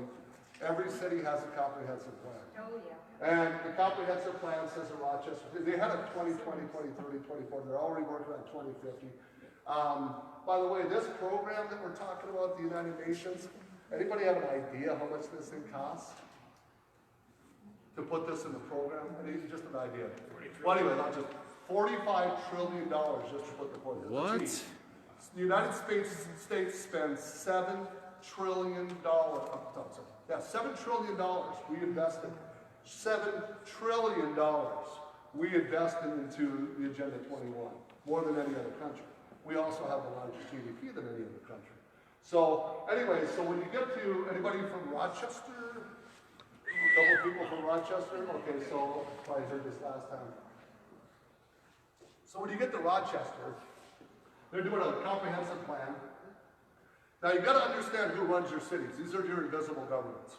So in your government, you have a mayor, right? We elect the mayor. Yep. Bad news. We elect the city council, correct? Now your invisible government comes into play. Because we're getting so far away from government that the politicians don't have time because the culture's getting too big to be able to handle. So it's getting bigger. So what the mayor does is he appoints people into these positions, a task force. And so these people run the roads.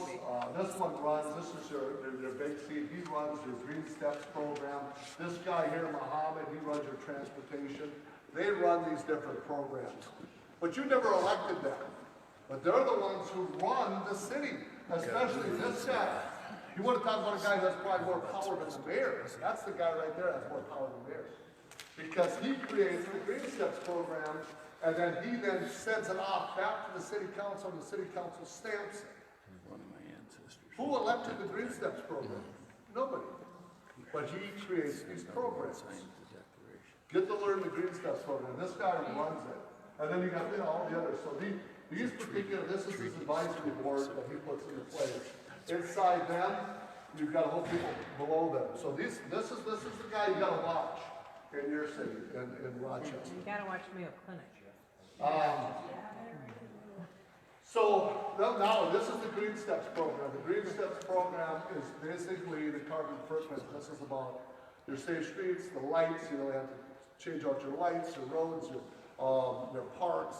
Everything becomes environmentalistic. Now, some of this, there's nothing wrong with this. There really isn't. I mean, I'm kind of an environmentalist myself. I like some of this stuff. But the problem with this is that this is written at the United Nations level, and they control this. ICLEI is involved. The League of Cities is involved. And if you don't, and once you sign on to this, you have to abide by the rules. There are 5 different levels. And Rochester is at level 85. They're actually one of the fastest growing environmentalists and fastest growing Green Steps or United Nations push in Minnesota right now. They're actually moving at warp speed. But this is an old graph, but you can see they're planting themselves all across across Minnesota. And again, all controlled by the UN. And so, you look at this was the book that was written, and in the Green Steps program, this is St. Cloud under their framework. You see, what does that say? Development that meets needs, that's the definition of sustainability. Look at what it says here, the developments that meet the needs without compromising the ability of the future generations. So you can tell that the city is involved with the United Nations. They're quoting the United Nations. So now we got it down to the city level. We went all the way down here, and again, we're running the same thing, the same terminology. Nothing changes. It's the same terminology. But this is where you can stop it. Problem is, people don't know who's running their city. It isn't your mayor. And if you think it's your mayor or city council, they just rubber stamp everything. It's the regional developments and the green stuff. These guys who get the grant money. So, is the comprehensive plan in every city? I just picked a handful of cities and put them up here. Rochester, Rhino Lakes, Coon Rapids, Corcoran, Stillwater, Crookston. They all have a comprehensive plan. It's the same terminology as the United Nations. There's no city that can escape this. But the problem is most people don't even know this stuff even exists. And they don't know the terminology. So, we got the cities. Now we go to the counties. Do the counties have the same? Counties have the same plan. Counties have a comprehensive plan. The comprehensive Benton, Ramsey, Rice, Carver County, they all have a comprehensive plan. This is all Agenda 21. At each level, at each one, they have to follow the same plan, and they have different leaders who are not elected running each level. Does the schools have it? Do the hospitals have a comprehensive plan? Yes. All the schools and all the colleges have a comprehensive plan. You go to any college, it's sustainability, it's inclusiveness. See, it just goes on and on. When you walk out, your head's going to explode that you're nothing but a racist if you're white, because that's what this is. Inclusivity is what race is about, human rights, but this is all part of that. And also in the colleges and the hospitals have sustainability plans. Isn't it interesting that the sustainability plan is in every single aspect of your life? There's nothing that is missing. Well, they've had since 1990s to take us over. The churches are involved with the human rights, and that was the bishop I was telling you about. All part of this, yes. Churches, yes, but they fall into a different category. They're not, well, they are 501c3, but yes, they are. Yes, they can. They usually get it from the other foundations. Now, I'm going to show you another way this works. Okay. So, we know we elect the mayor, we know we elect the city council, I just said it. So I'm going to show you in another way to draw this home. They're down here. These are elected officials, but suddenly they disappear below the screen, don't they? They can't do anything but rubber stamp something. So who's the players that are involved? Well, they have an umbrella under each level. Under this level, you have the planning commissions. That's the 7 people I just showed you about with the Green Steps program. Every city has a planning commission, or something close to it. And every planning commission, certain cities have, St. Cloud has 22 different commissions that were not elected into their city. Wilbur has 23 positions of commissions not elected. Yes. Well, my question is, when I go to the voting booth to vote, I want to vote for people who I know where they stand. And if I had to vote for every single commission or need that there was, I would never be able to get educated enough on those different people and their sides of the issues to vote. I'd have to be full-time doing that. Isn't she wonderful? She answers our questions, doesn't she? So we need Because to, we know we have an invisible witness. So you are answering all the right but questions. you have to have somebody who understands the topic. Exactly. And is an expert in Do the we- topic, okay, so do we- making recommendations. Do we have a Mr. Parrish in the audience? He understood everything.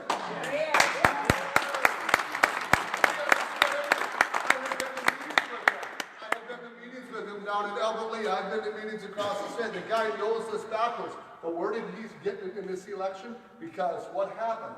The foundations went around him and went to the grant money and bypassed the guy who doesn't have the grant background. Because we keep going to those people who have the grant background. Start going to people who don't have the grant background and start going to people who have some common sense, who understand law and the Constitution. Right. That's the way you fight it.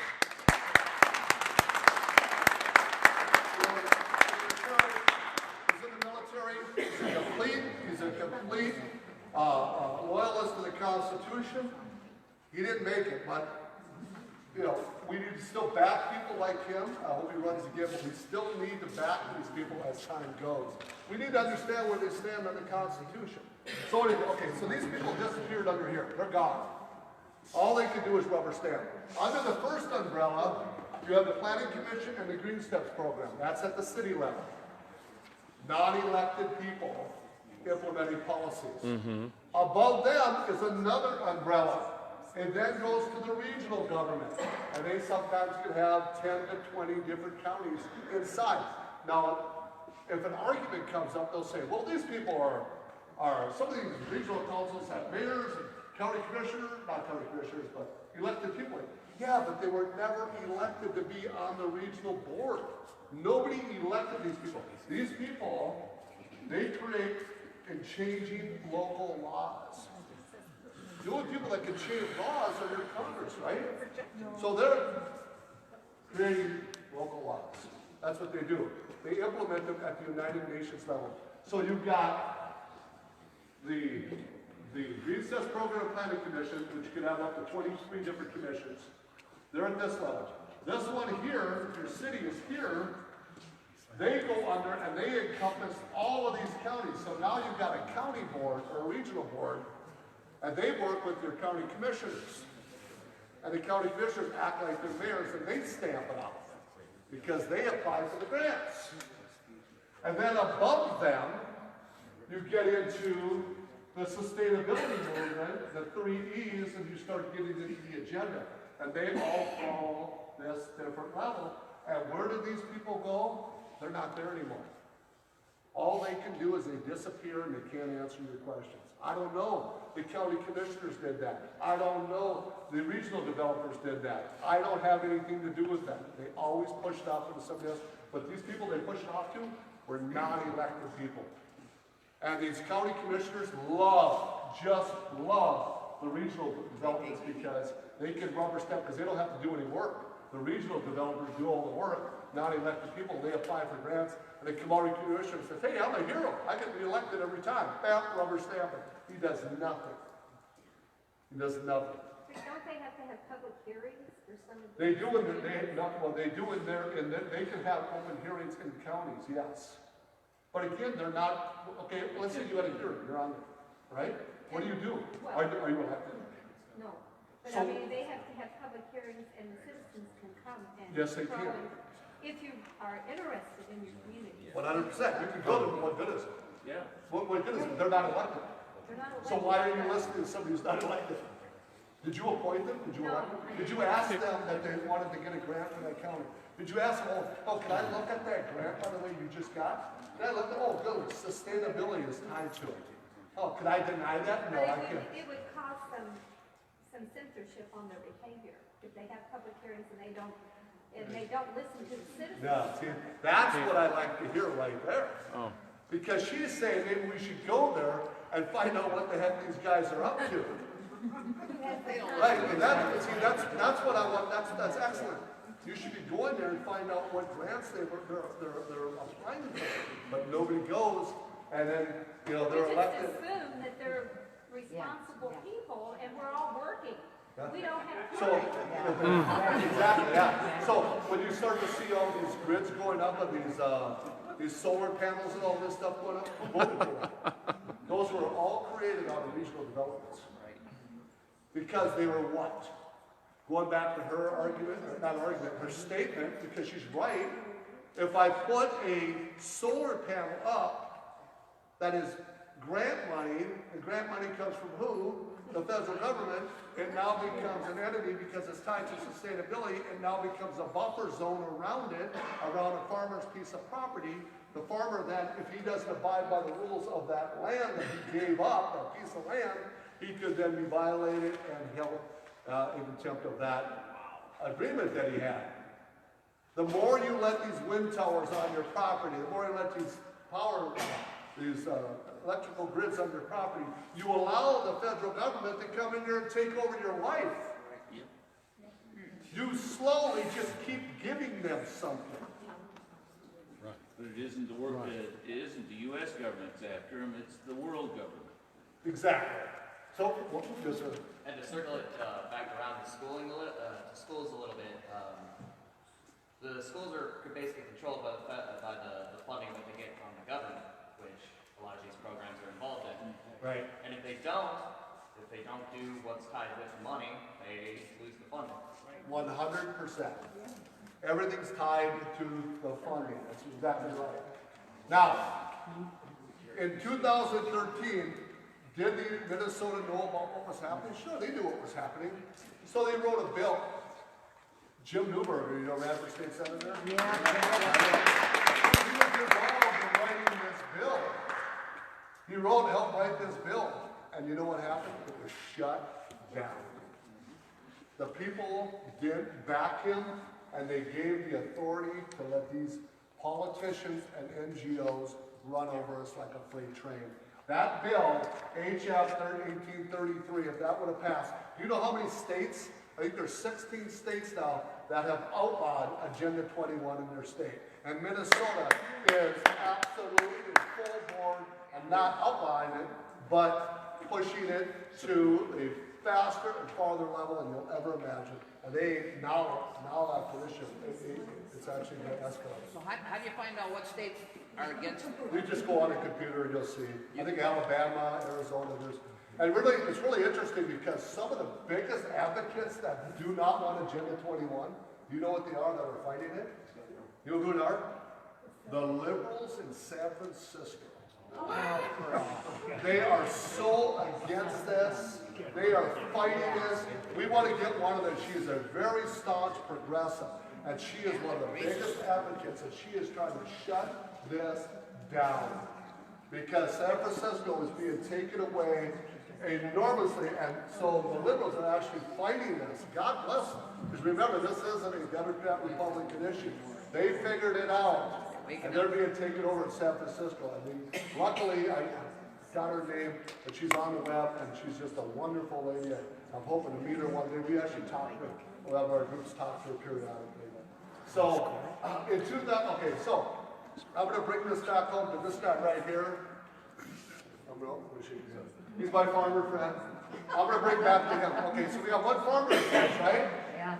So there are $7 billion sitting on the shelf in Region 9 right now. $7 billion of farmers' money.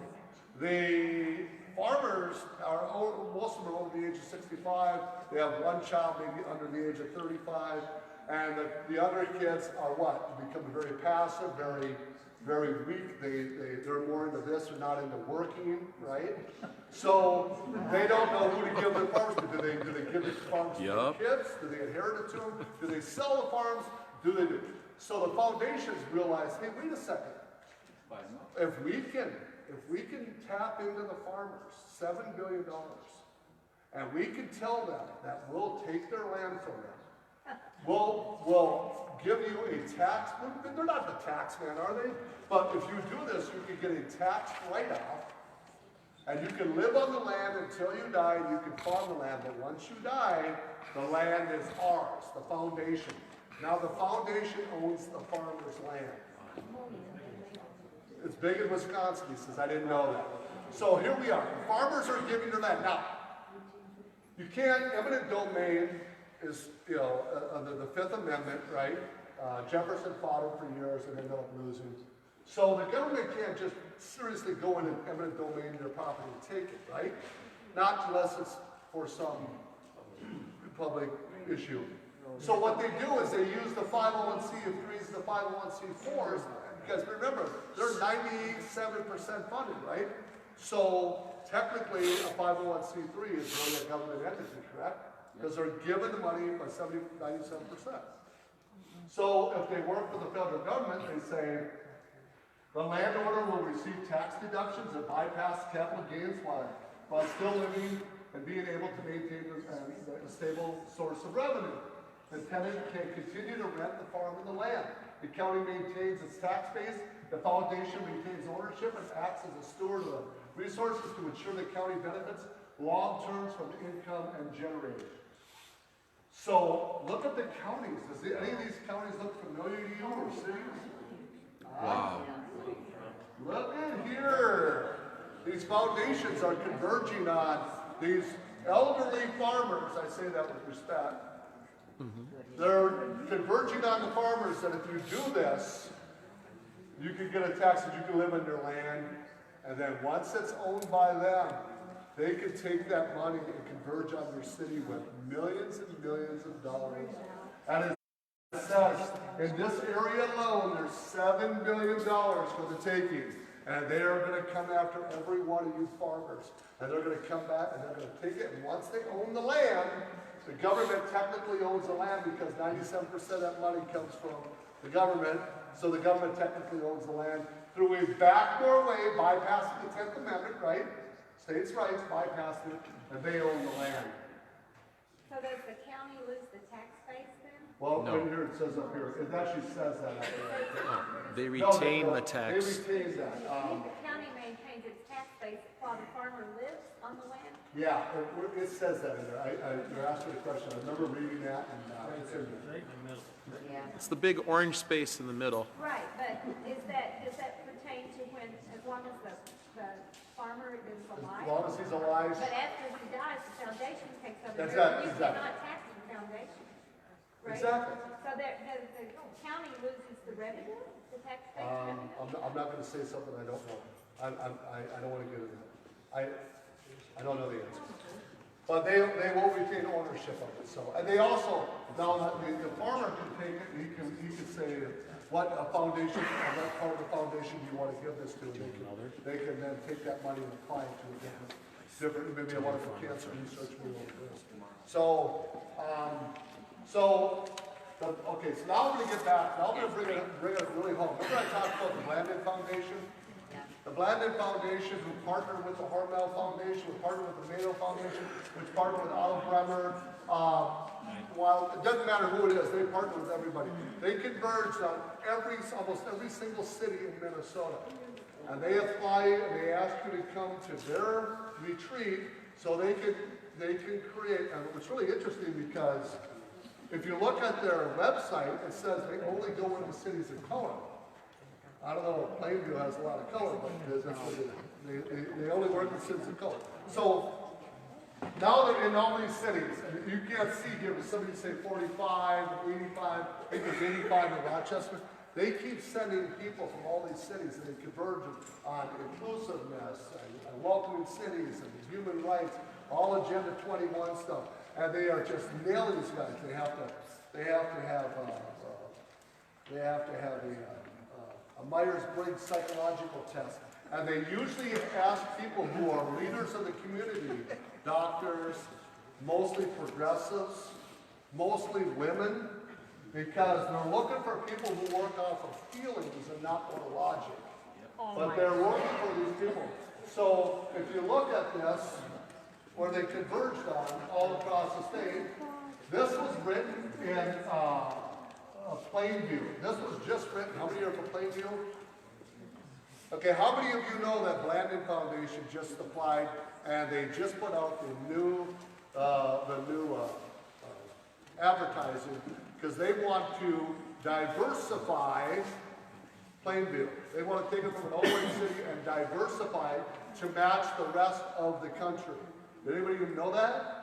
So in about 5 years, when these conversions happening, and this was a letter written to Clarissa, it says that the Blandin Communication, they just applied for it. So once these people get into place, they're going to start putting programs for 501Cs to converge on their city, and they're going to start changing things in their city without your approval. And they're going to work with their city council, they're going to work, and they're going to start you're gonna start hearing words of racism all the time now. You're a racist city. That's what happened in Austin. You're a racist because you don't bring in people.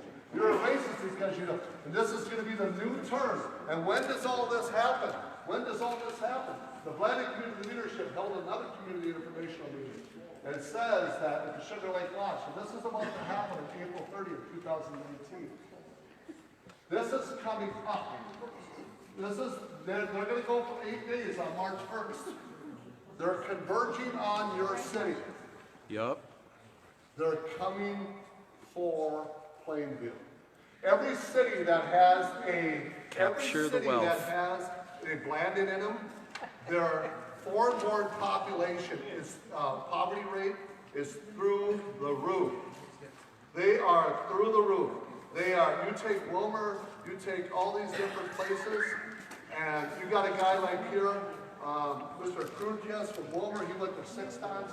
His whole dream was to multiculturalize this city and to take it over, and he did exactly what he did before he died.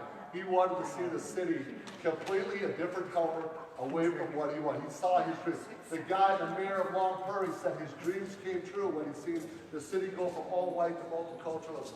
Bonnie Reeds, the Hormel Foundation, said that. Tom Steen, or was the mayor of Austin, Minnesota. Tom Steen, the mayor of, I've talked to all these people except for Bonnie Reeds. They were happy to take these cities and get rid of you white folks and replace you. They are the good replacement. They are happy that they did this. I went to speak in Long Prairie, and when the mayor found out that I was coming, you know what he did? He shut down the Legion Hall, he shut down the Legion. He didn't want anybody to know what he did. Really? Anybody to know what he did. They shut me out. I ended up going out to outside of town like this. We had 350 people show up, and they found out what he did. These are the people. This is in Wabasha. These are the people that have already been. Anybody from Wabasha? These are the people that have already been to the Blanding Foundation. This is the mayor right here at Wabasha. These are the people these are the people you have to watch for. These are your progressive, big time ones that are going to go in there. They're the ones that are going to make the changes. These are your dentists. These are your doctors. Big money. They're the ones that are going to make the changes. This is Lake City. Anybody from Lake City?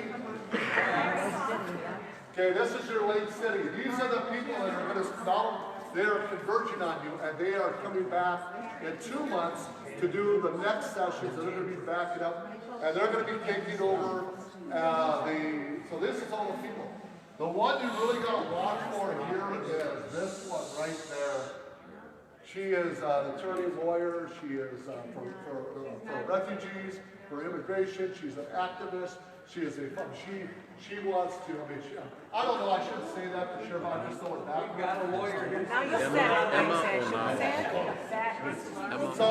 it. So she's very involved in this, and she loves the, She's well informed. yeah, she is. I'm not saying that she would, some of these people fall off. Red Wing is coming up. Anybody from Red Wing? They're coming up here on this month. Red Wing is coming up here this month. So all around you, you are being hit heavily by the progressive movement that's going to come to your city and do what they did in Austin, Minnesota. And they're going to do it. Okay. So in Winona, this is the United Nations picture, and this is Winona. This is the United Nations picture, and this is Winona. Do they look similar? Do they look similar? They're following, Winona's following the United Nations. They became an inclusive city. They became the first one to sign on with Welcoming America. They pay dues. The funny thing is they don't even have that many people of color in that city. They're just preparing, because why? Because Blanding came in there and prepared them for the onslaught of what they're going to get. And then, okay, so then let's, Tim Waltz's transition team. This is really important. Tim Waltz just created a transition team of 29 people. Okay? If you look at this transition team, not a lot of businesses in there. One mayor from Fergus Falls. Most of these are powerful foundations. Because why? Because Hormel is really technically probably what got him into office. because he was back pocket Hormel. Interesting enough, these four here are the four that I go everywhere and talk about, and he puts them on his transition team. All I did was put an article defending Dick Day, who was running for Congress one time in the newspaper, and this guy goes out, and remember I said they will come out and they will slaughter you in the newspaper. I just said I like Dick Day. And remember, they'll go out and they will attack you. This is what they do. Not even born in Minnesota, Minnesota, born in Puerto Rico. I think his parents might have been in the military. SEIU. He's probably got more power. You guys ever heard of Howard Real? He's probably got more power than just about any politician. He's the one that gets the $15 increase hikes. He's the one that gets the prayer in schools. He gets the hijabs working, he runs the SEIU. This guy is powerful because we gave him power. You better get to know who he is, because in the next 6 years, his name's going to be full-fledged right in your face, and he's going to tell you who you are, and not even from this. What's his name? I'm being real. I'm going to show you a picture of him in just a second. Okay, so then, you guys know who this name is? Second one. Anybody? He's the head of CARE. Jelani Hussein. Jelani's there. Now he knows me personally. He puts my picture up on his power screen. God bless him. Every time I'm in a room, he takes it out and he puts it back up again. Says that we cannot let this guy tell everybody what he knows. He doesn't like this stuff to be out. They don't want this out. That's why he puts me up. He said, one of the most dangerous men in Minnesota. He puts me up on the screen. He does not want this stuff out. But he gets put on a transition team, and the Council of Islamic group is on the Holy Land terrorist trial, number 22 on the largest terrorist trial in America in 2008, and this was an unindicted co-conspirator. And we put an unindicted co-conspirator, and many politicians want to put them back on the terrorist watch group, and they want to put The Holy Land Foundation trial. Holy Land Foundation. Council on American Islamic Relations is an unindicted co-conspirator. To what? They're Hamas, actually. Co-conspirator to what? A terrorist group. The Muslim Co-conspirator to do what? To take over the United States.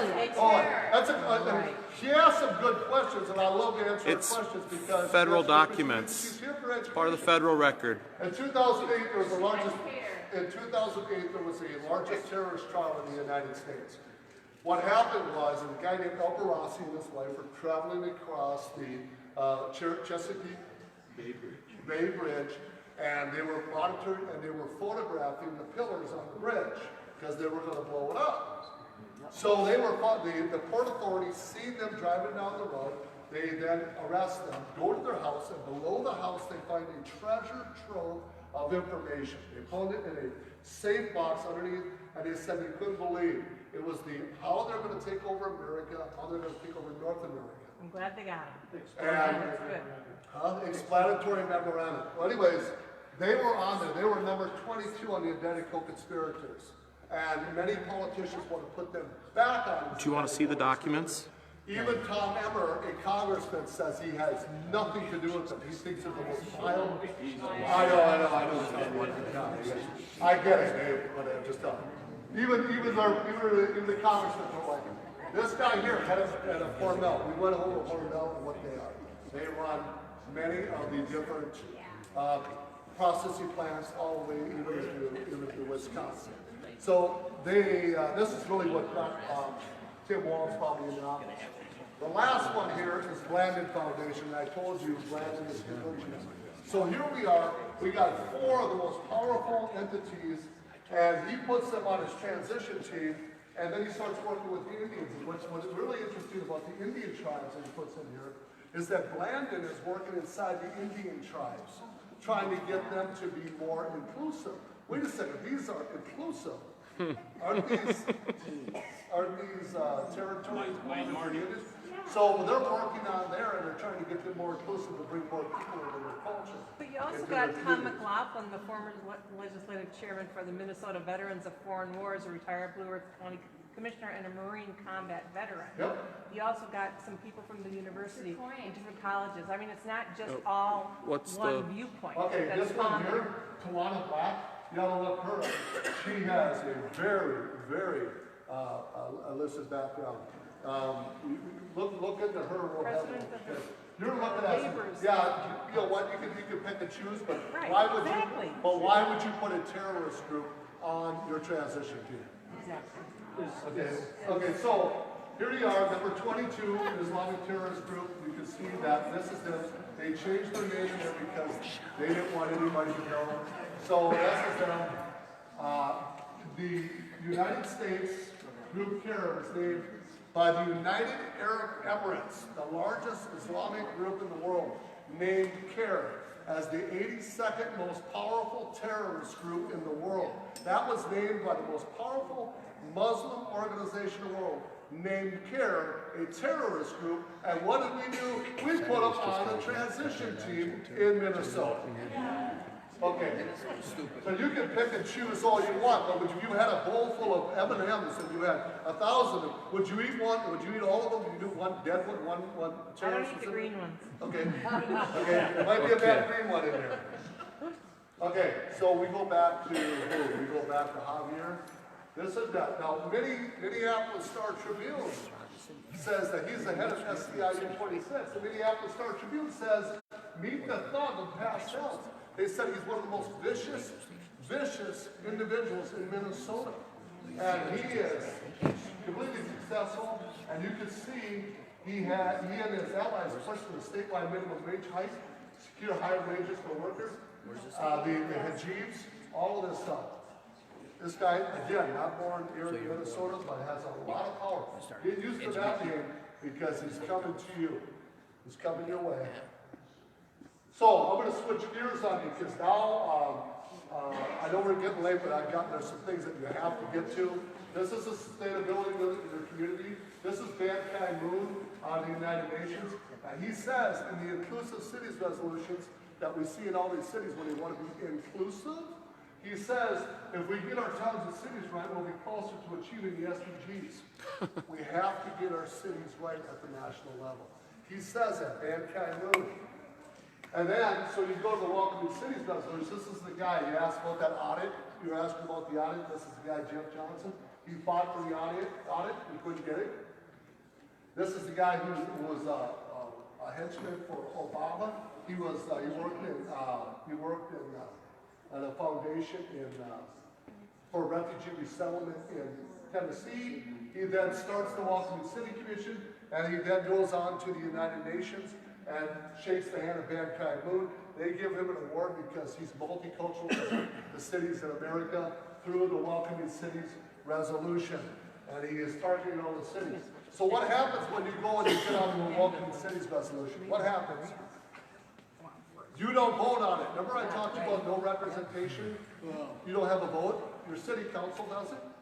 So what happens is, the city council says, we want to sign on to a Welcome Cities Resolution, which is part of the United Nations Habitat 3, number 11 on the SDGs.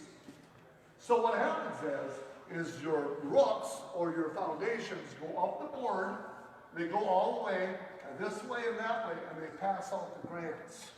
And then the bishops, remember the bishops on the board, what do? They're the ones who go in this direction. So these guys are passing out the grants, and the bishops and the churches are going here and telling you that's a humane thing, to be inclusive and welcoming, not knowing that it comes out of the United Nations Habitat 3 Human Rights Council, and then the city, they do a Welcoming Cities Resolution, and then the people say, wait a second, we ain't voting on this. And you notice that back here, all these people in St. Paul were fighting. I mean, we had over 300 to 400 people in the room saying, we don't want it. The city council votes it through. It was a big turmoil. It was from the St. Paul Times and the Minneapolis Star. So they signed a welcoming resolution, and everybody disagreed with it. So the city is still unwelcoming. They're not happy. We've been welcoming in St. Paul. We had Polish, Irish, Swedish. It didn't matter what we were. We invited everybody in that city. There's never been a problem. So suddenly we have to make a resolution, but the resolution doesn't come out of nowhere, it comes out of the United Nations. So they say, okay, They sign this, and the people are upset. So what happens? What happens in the game of chess? You have to get the stakeholders involved, right? You have to get the stakeholders in. The stakeholders come in, and they start working with these the David Lubell of Welcoming America, or cultural brokers. They start working with all these different communities, and they start calling you a racist. They start calling you a homophobe, a xenophobe, an xylophobe, whatever it is. They start calling you all these different names. xylophone. Finally, these people just said, I am so tired of being called a racist. I grew up in my home school. I played sports. Everybody loved me. And suddenly, I am a racist in every move I do. I can't go to church. I'm a racist. My pastor calls me. I can't go to school. In the paper, they call me. Everywhere I'm doing. My mom raised me to be a good child. And suddenly, I'm a hater because of what? Because these guys put it in the play, and they call, and they will talk. So what happens is, these people say, I'm tired, just sign the resolution and leave us alone. Thinking that it's just nothing but a piece of paper. That's what they said in London. It means nothing, it's a paperweight. But they don't realize that Welcoming America then signs on to them, and they have to pay this dues, like Winona did, and then they sign on to the comprehensive plan, or the sustainability plan, and now they're on board to the United Nations agenda. They have to get it. And now they're actively working for climate reactive response. They're working for the United Nations. So all they had to do was call you a bunch of names. See, I don't care what you call me. I really don't. In 30 years I'll be dead anyway, so you like that. Seriously. What's it really? Call me anything you want. I stick to the Constitution. I stick to the Bill of Rights. I don't care what you call me. So let's bring it down. Now we're going to bring it down to Rochester. Rochester signs on to the wealth. They sign on to what they call the Inclusive Cities Resolution. They start using these foundations. Step outside, please. This one here is another foundation.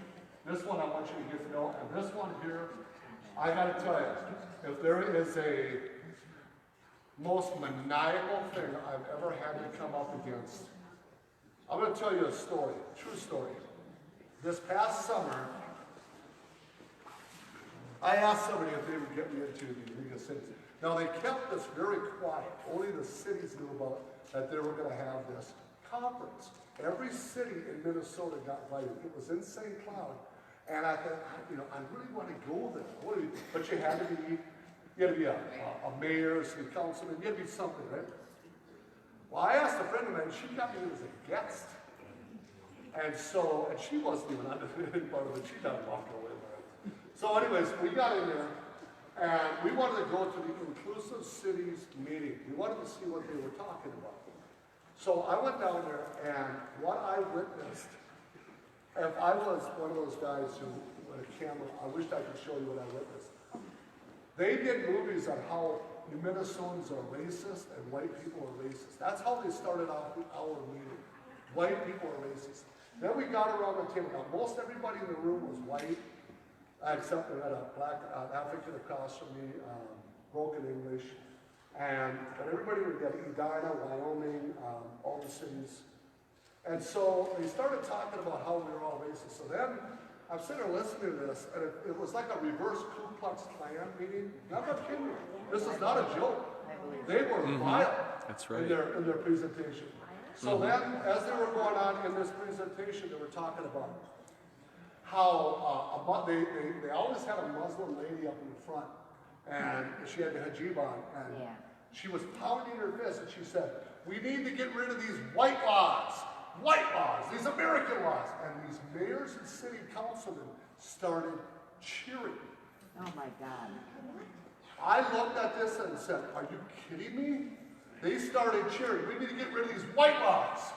And they said, "Yeah, these white Americans, these white people, you're a bunch of racists." And the guy across from me, I'm sitting there, I haven't said a word. I mean, I'm sitting there, I'm almost thinking that these people are going to like if they think that I do presentations or whatever. I got the noose ready for me, So the guy across me, they had to go around the table. They wanted to know how many people were in your city of ethnic race. I said, "Well, there's a few." I said, and then the guy across me, The African guy says, I can't really broken English. He says, I lived in Africa. I come from an apartheid, and Minnesota is worse than any apartheid I have ever been in. You're nothing but a bunch of racists here. And he looked at me and says, I can see a racist from a mile away. It's snow. And he's like, look, what is, so here you are saying that Minnesota is worse than an apartheid, and these guys are cheering him on. While the Muslim lady is pounding the table. This is the League of Cities that's in your city. So finally I got around and I said, I just couldn't hold back, and I said to my table, we were in a group, and I said, am I born, seriously guys, was I born on a different planet? You know, no, seriously, I said, I lived in Los Angeles. I lived in a Jewish community, a Hispanic community, I lived in everybody. And we don't even talk like you. I have never seen this. We don't talk about race, we don't talk about anything. Where's all this coming from? I said, problem is you guys want to integrate, and the Constitution wants to assimilate. We want to bring people into this culture and be part of the American heritage. You want to bring people in and you want them to keep their own heritage by themselves. You want to be separate but equal. That's your problem. They didn't like that. So I had to leave. I came back. By the time, well, they asked me a couple questions who I was, so I told them. I had to leave. I came back because they had a free meal. I came back with a free meal. And so I'm eating. Now they got a psychologist and they're telling us about how we should never listen to our own thoughts. The Delphi technique. The Delphi technique. Wow.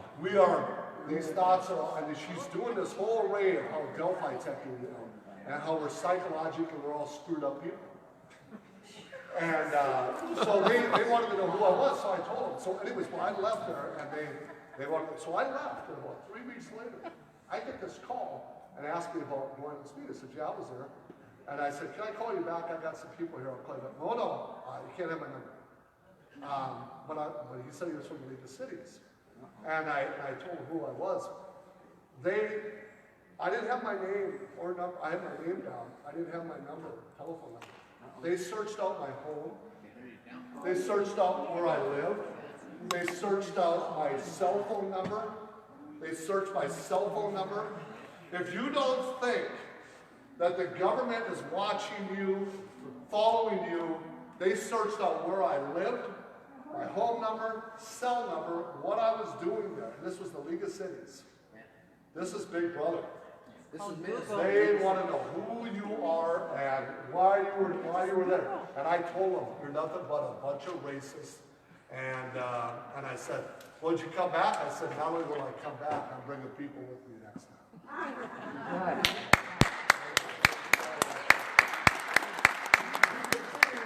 You can see what these movements do. They put up these signs to discriminate you, and these are posters that they put up in the cities. And then, now here's where we're going to start getting really interesting if it hasn't gotten interesting so far. This is a cultural diversity now. The mayor of Rochester signed on to this inclusive cities. They didn't call it the Welcoming Cities Resolution because they knew it would be too much controversy. So they changed the name because the real name is inclusive. So they changed the name and it's part of the what? Comprehensive Plan. Comprehensive Plan 1999. So it goes on to, again, human rights, right? To Rochester seeks to prevent and prohibit all discrimination practices based on race, color, creed, religion, and ancestry. I'm going to ask you guys, why would you sign on to something when that's already protected anyways under the Constitution? Yeah, good point. Where is it outside of the Constitution? Bill, is that protected under the Constitution? Why would you need that if it's already protected? There's no reason for you to even have this. It's already been. So why?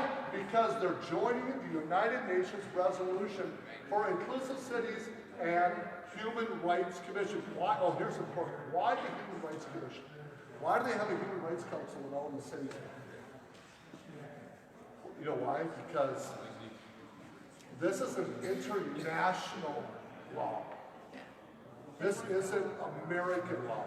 When you do human rights, you're under the Human Rights Commission, under the UN 1948 UN Human Rights Commission, which tried to be changed in 1990 by the Cairo Declaration by Islam, who tried to change this And these two are battling it out because they're incompatible with each other. So, we know the mayor signed on to an Inclusive Cities resolution, but then he also signs on to another one called Journey to Growth. Again, he signs on to another Human Rights Commission issue. He double whammies the city, and in Journey to Growth, the 501c3 comprehensive 5-year plan, I believe this was a $4,500 program, effectively to grow diversity in the economy of the Southwest region existing in multiple counties, without borders. Why would a mayor sign on to such a radical? And so who are these counties that, now he doesn't just, here's the deal. He's not just reaching to Rochester now. He's reaching out to all these counties. It's actually worse. Remember we talked about regional planning? They're going after you under human rights, under international law, and not American law. That's why she pounded her fist on that table and said, we gotta get rid of these American white laws. She wants to get rid of our constitution. What's Sharia? There's 8,000, 80,000. So, Olmsted County right there. So, on the UN, council, okay, so she signs on to this. So why is this important? She signed on to the European Council. She didn't sign on to an American Constitution. They signed on to the European Council right here for the UN, the Council of Europe. An instrument is advancing the principles of democracy. What is the United States? A democracy or a republic? Why did this mayor sign on to the principles of a democracy and human rights? Because they don't want a republic, they want a democracy. For one world order. So, this European, the Council of Europe, so I looked into the Council of Europe. I had to read their whole background. The Council of Europe, I thought, well, first of all, it's unconstitutional because this is a human rights commission under Human Rights of 1948. It's in violation because what is the supreme law of the land? Our Constitution. Constitution. This is the supreme law of the land. This is not the supreme law of the land, and they're trying to find an international law under human rights. They're trying to, remember what I said? You bypass the 10th Amendment, you go around the 10th Amendment. That's what they're doing. They're trying to make these initiatives. So if you have kids that are 5 years old, and they're now 30, they'll say, well, it's always been this way my whole life. We've always been called racist. We have to always do these things. So they make these initiatives. But now they signed on to the Council of Europe. Now the Council of Europe, if you look at that, it's in total contradiction of Sharia law. Well, I thought, well, that's great. That's great. But again, it's not a United States law. They signed up with UNESCO, which we got out of the World Bank. But here's the kicker. Okay, you have to follow these guidelines. Here, politicians, civil service, businesses, and professional people, citizens and group, and even media are acting in ways consistent with the common goals creating inclusive cities. And where does inclusive cities come from? SDG number 11, Mankind Moon, Habitat 3, systems are beginning to change their own process and policies, The root causes of inequity, discrimination, and lack of cohesion are examined and addressed. You can see this is all about changing laws. Why would a city council sign on to that? And they did. So, we looked at it. I looked into the European Council, and I wanted to go a little deeper into this. Isn't it interesting that the European Council says they're against Sharia? But what is Sharia? Sharia says that, now I study Islamic law. I study, in fact, I know the Quran backwards, inside, 1,000 years before, 14 years under. I can do a whole Islamic presentation for it. This one here, it says, now, it's against Sharia law, but look at here. The ruling effectively establishes a dangerous legal precedent. European Council. It establishes precedent, a legal precedent, one that authorizes European states to curtail the rights of free speech in such that speech is deemed to be offensive to Muslims and thus poses a threat to religious peace. So what they're saying is, if you sign on to the Council of Europe, you cannot say anything derogatory towards your religion. So anything, I can't say anything about Islam according to what that says. So if I said, I believe that Jesus is the Son of God, that's insulting Islam, isn't it? Right. Because they believe the opposite. I can't say Jesus is the Son of God because it's insulting their religion. I can't say that I love my Christ the Lord, the Father, Son, and the Holy Spirit because it's in direct violation of this. And they sign on to that. Mm-hmm. Your religious freedoms in Rochester have been put on notice for... That's correct. For Human Rights Commission. So then I go a little bit farther, and What takes precedent, the Constitution or the treaty? what do you mean? The treaty subverts the Constitution. When that treaty was signed, the UN treaty and the Rio Treaty, that subverted our Constitution. Oh, yeah, I know exactly. That's correct. Now, you look at it here. Now, Olmsted County Human Rights Commission, Thursday, January 19, 2017. Now, this one here, I'm not sure if they totally passed this. I see they approved it all the way. I think they passed it. But this one here, they actually got a cultural broker that came in to another human rights, another one about inclusivity. Here's a third one. This one is about women. So then I went into the CEWA that has to do against women. It's battered women. So this is a worldwide deal. But Commission Scullin questioned that the motion was asking the commission to promote the city of Rochester and Olmsted County to sign it. He goes into looking at it. So later on, I'm going to see. And they all were approving on it. But they must not read into it very deep because it says, many state parties to the Convention of the Elimination of All Forms of Discrimination Against Women, that's what it is, discrimination against women, assert that they cannot fully implement the convention because it's in conflict of Sharia. So why would a city council sign on to this if it's in conflict? Because if they sign on, it's in conflict of Sharia. So here we've got a city council that is leaning towards Sharia. Oh, God. You saw it on one night. Now these were signed. If I go this one, I can't tell you that. The last one, you'll actually see the signatures at the bottom. So we've got a subversive city council are signing on the international laws, implementing Sharia law under hate speech. Now we're going to get into that. So, the sustainability goal. Now we go into Rochester again, and in Rochester, under the sustainability goal, it says that the Charter of Compassion.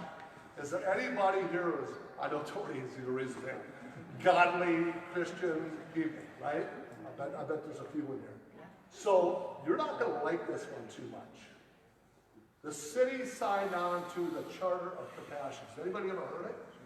You just saw some really radical other things they signed on to. The Charter of Compassion is one of the, it says it has added the 17 sustainability goals to their own agenda. Again, United Nations. Why would they sign on to a Charter of Compassion? What is Charter of Compassion? Remember I told you that the Agenda 21 has to have its own military and its own religion and its own government? Charter of Compassion says that a lady named Karen Armstrong, she was once a nun, left the convent, and she started this thing called Everybody Has a Compassionate Base. We are all compassionate people. And there's nothing wrong with that. I agree with what she's saying. She goes throughout the world and she speaks at the United Nations. And she's trying to push this utopia or Unitarianism of a one-world religion. Instead of there being all these religions, and you can believe in whatever religion you want. Catholicism or Islam or whatever. But everything is based off of compassion. I'm thinking, okay, that's fine, I can get that, but it's still based on the United Nations. And they're signing on to it. And then she's got 7 points that we have to abide by. So we have the 10 Commandments, but she gets away from the 10 Commandments and she only goes to 7. And is love thy neighbor and do unto others as they would do unto you. And she says they all have the same philosophy. Islam does not have that because they don't have a golden rule of Islam.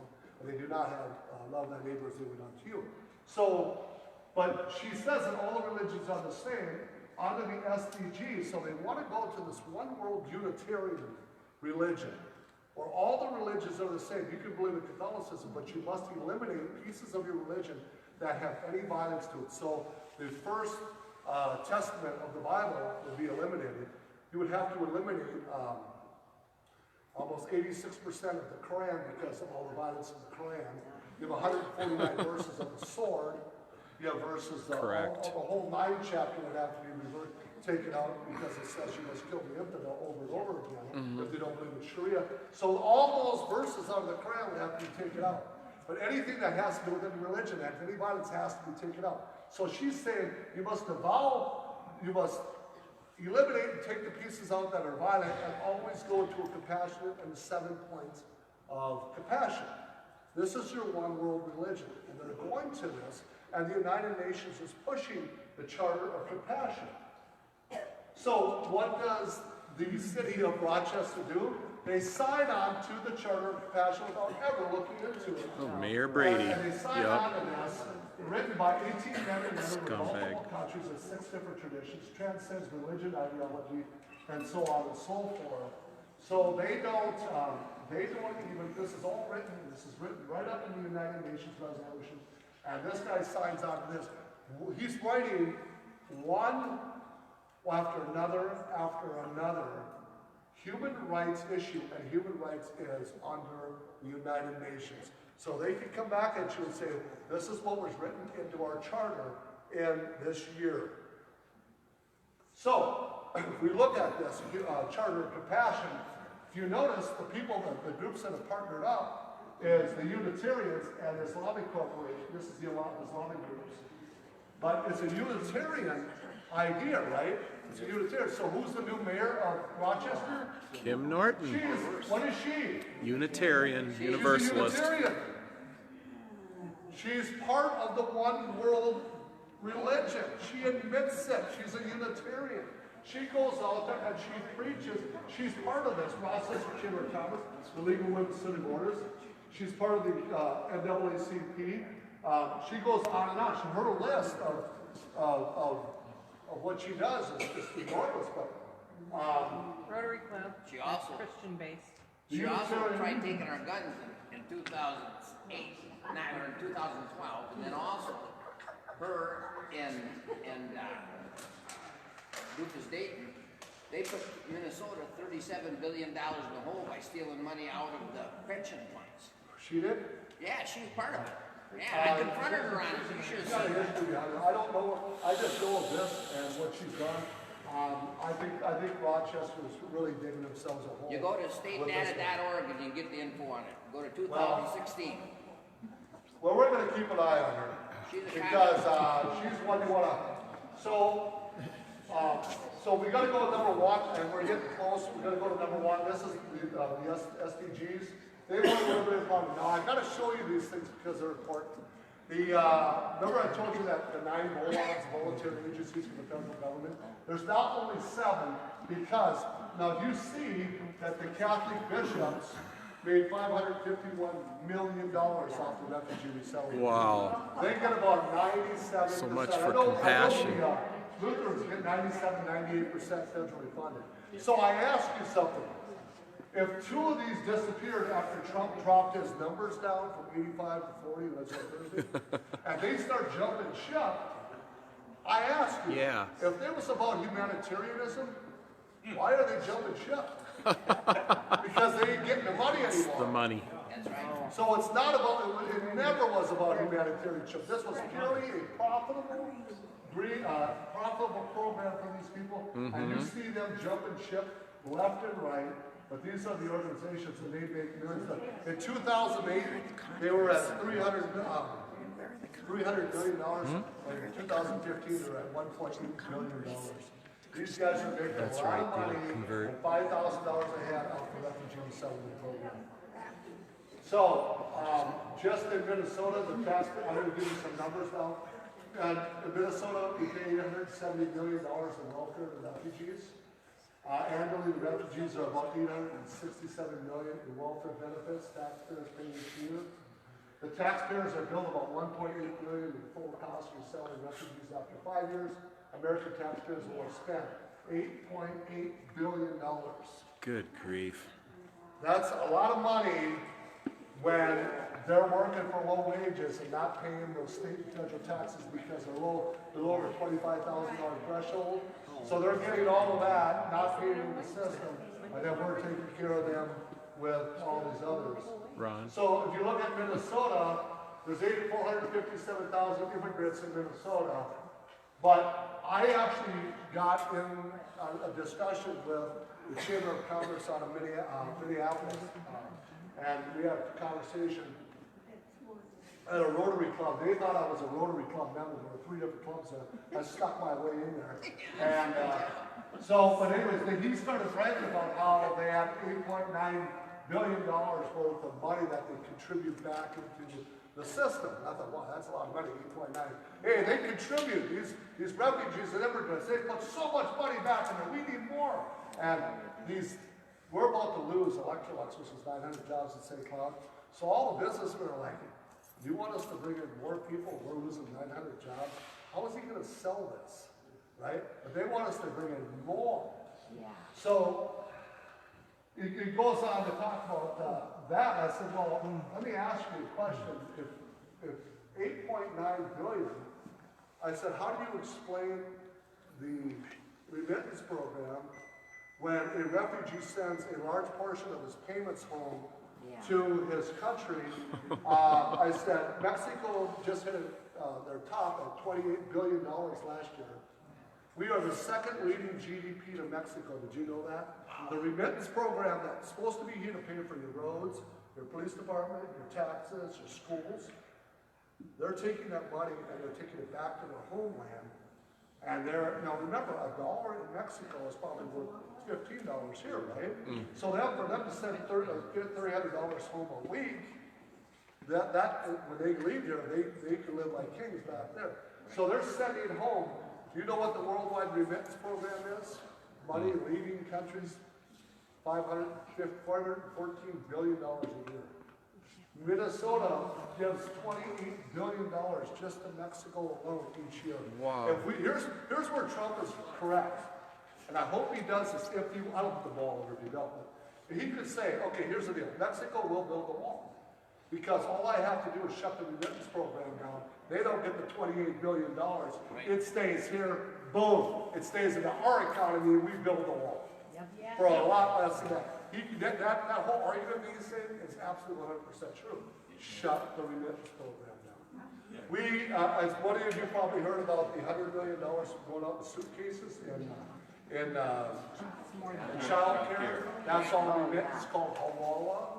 And a percentage of that, 0.25 of that goes to, there's a percentage of that goes to terrorist organizations. That's obligatory according to their religion. So let's look at the illegal immigration. They pay about $717 million. This is what the leaving the burden on our system. This is the amount of money. $717 million just in Minnesota alone. These are the Minnesota stats, by the way. So I'm going to share this with you. So if you don't think that they're a burden on our society, the Center of Immigration Studies says this. If a well-educated person in Minnesota, which is a college graduate, they get what they call means testing. And means testing is where you get welfare, you get Social Security, there's 90 different programs. And it equals to about 79 programs, it equals to $927 billion annually. So, if the college graduate gets all of this, he doesn't use very much of the means testing because he's working. He doesn't need the welfare program. All he's going to do is pay for cops driving down the street and the roads, right? He uses very little of our money.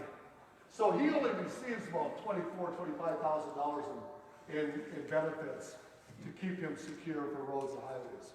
But pays about $54,000 in taxes. So he's a plus, or she is a plus, an asset to the American society, about $29,000 a year. A high school without a diploma, they get means testing, so they take more and absorb more of welfare and whatnot, and these programs. But you see the discrepancy, they get a lot more benefits. But if they're not a high school diploma, they work for a lot lower wages. These are older numbers, but they pay about that much in taxes. So they're actually a deficit, which is $6,000 difference. So they're actually a net deficit on our society. If you take an illegal immigrant, they don't get the means testing, do they? It's on a citation. They don't get means testing because they're illegal. But they can get means testing, and how? 14th Amendment. All I gotta do is have a baby or two. My kids get the welfare. I work under an assumed name. My kids get all the welfare, and then I'm in the clear because I can work under an assumed name, but my family gets all the welfare. So an illegal immigrant, they get about the same as them and receive benefits, but they work for a lot less. Why? Because we know they're slave labor, right? So they're working for a lot less. So without means testing, they're about this much on a deficit. Which money? Now you take that money that they're sending back to Mexico or overseas, that takes this and more assists. After 13 years, it goes up to about that number there. So if you take a refugee and illegal do not have the same status. When a refugee comes, they're immediately given the means testing. So they go back up here, but they're without a high school diploma. And most of these people that live in refugee camps, they have less than a third grade education. So they're going up here and they're taking more of these, and they're actually taking even way more than this because now we got ESL, English as a secondary language, we got school, we got housing, we got daycare. So that number actually evens up more. So I'm asking you folks, logically, do you see that we're going $20 trillion in debt? You want to know why? I mean, we're absorbing. We're just taking over. I just thought of something. I just read it yesterday and I remember it. Most of your illegals live in California, where I live. Hard workers, they are. And right now, the Colorado River is drying. That's the main source of water. It's drying. Arizona and Colorado are trying to make a treaty with Minnesota on the upper Midwest. They're trying to get us to divert the Lake Superior water down to take care of the resources in Arizona and California. Because they keep bringing in more and more people, taking more and more resources, drying up our lands and our lakes, and now they want to tap into Lake Superior. I just had to throw that in there because they're working on that. And we have a local government in Minnesota that'll give it to us. So let's look at this one more. A legal immigrant gets about for 1 million illegal immigrants equals to $65 billion. $69 billion. So you take that by 11, and I think it's closer to 30 million. You times it by this number here. And that's without children, because 65,000 goes to 135. Actual net lifetime fiscal cost of a legal immigrant is likely 125,000, 235,000 per illegal alien, or nearly twice the cost of the concept of employment. So you're seeing a big difference here. Take that by 11 million, or take it by 30, which the actual number's up to 38 million. So, Rochester is a little bit different than most. Rochester brings in a lot of doctors. They bring in a lot of higher-end people. They're not like St. Cloud. They're not like Wilmer. So Rochester gets a lot more educated people who work in the hospitals and whatnot. But Minnesota has taken in 100,000 of the lowest part of the educational level percentage of high school education. So we're actually getting the secondary migration. So look at what we're getting hit with. Yeah. If you look at the rest, these people, Rochester isn't getting hit as bad, but you look at Wilmer and St. Cloud, Look at what they're getting. 8.8% of them even have a high school education. This is what's in Minnesota. Somalian population is the second, the largest population outside of Somalia right now. Outside of the second.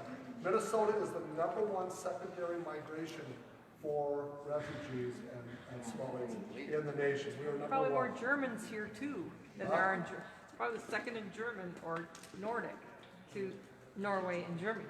Is that a problem? Yeah.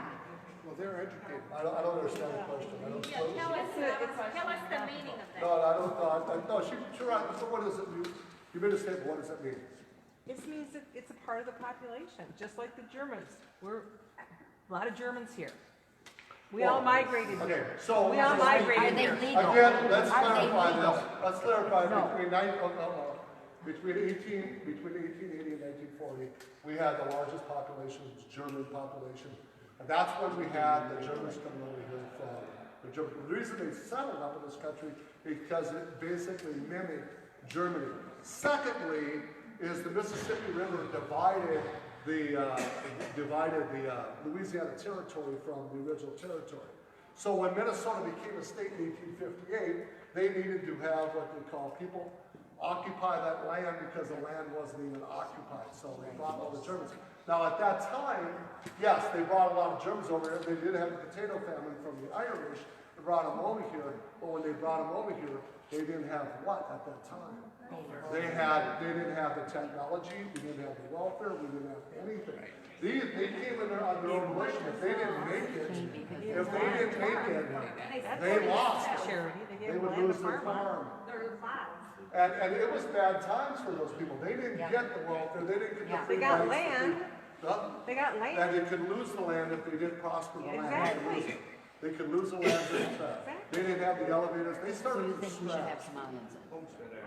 The Homestead Act. They started from scratch. They had to build their own tools. They had to build their own tractors. They had to farm their own land that wasn't there. They owned elevators. This started from nothing. They didn't ask. So to compare those two is almost, that's not even a good comparison. That's not even, it's not. Okay, a little bit more here. So when you look at here, the refugee program, you can see what was brought into Minnesota, 13,584. These are all the people that were brought into Minnesota. In 2018, look how much has dropped. 40 Somalians went down to 48, and that was only in the first 6 months.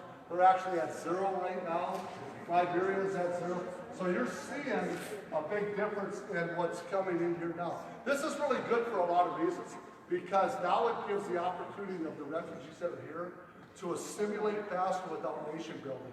I think this is a really good thing, because I think we could work with what we have, and we could work with them, and I think we could make this successful. But the way they were coming in here at the large rates, we couldn't make it successful. Supposedly Waltz is bringing in Yes. 100-some-thousand more in. Yes, I read that. Well, yeah, they're already here. 20,000. No, he's bringing more in. Oh, really? That's the rumor. That's what I heard. Okay, so you can see the refugee rates amongst Middle Eastern refugees. You can see the food stamps at 91%. They're at 74% at 1 year, but you think that after being a refugee after 1 year, your food stamp ratio should go down, right? It actually goes up to 91% after 5 years. We're becoming a dependent society on our. Yeah. Now these are not my stats, but everybody knows this. These are not. I'm just relaying them. So, and then the goal number 10 is the equity. I can buzz through this quick because we already talked about the money that leaves the United States in the remittance program, the amount of money that should be stayed home here, taking care of our own people. We send it out, and this is what they call redistribution of wealth. You heard Obama say that. Why did he say redistribution of wealth? He did not mean take it from the poor and give it to the rich.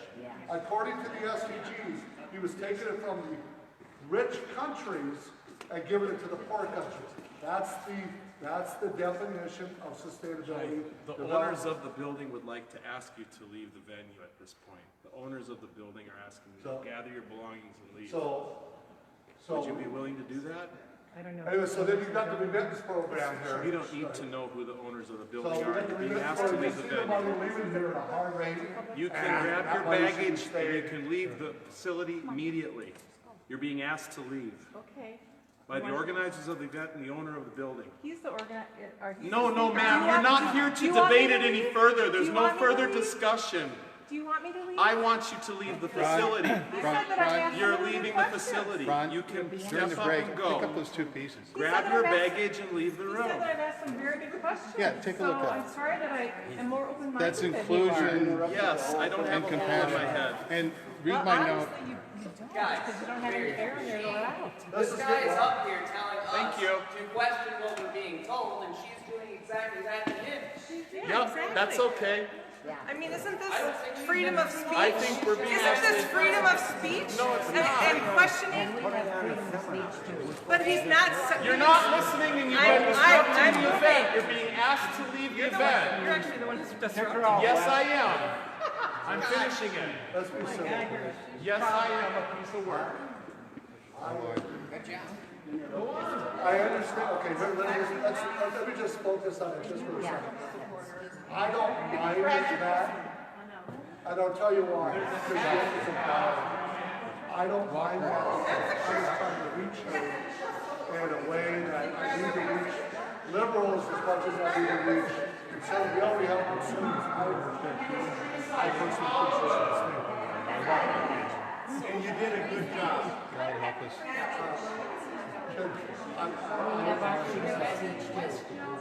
She's absolutely asking questions. But I am not the organizer. But Hey, let him talk. Let him talk. what do you mean? I'm dead. Uh-oh. Plug in the charger. We can hear you anyway. Your voice is coming. Yeah, I know. Thank you. I'm not the organizer of this, so I have no control of it. But free speech, I'm all for free speech. So, but I have no control of this. Well, they wouldn't give you free speech if you went in front of their place. No, they weren't. No, you're 100% right.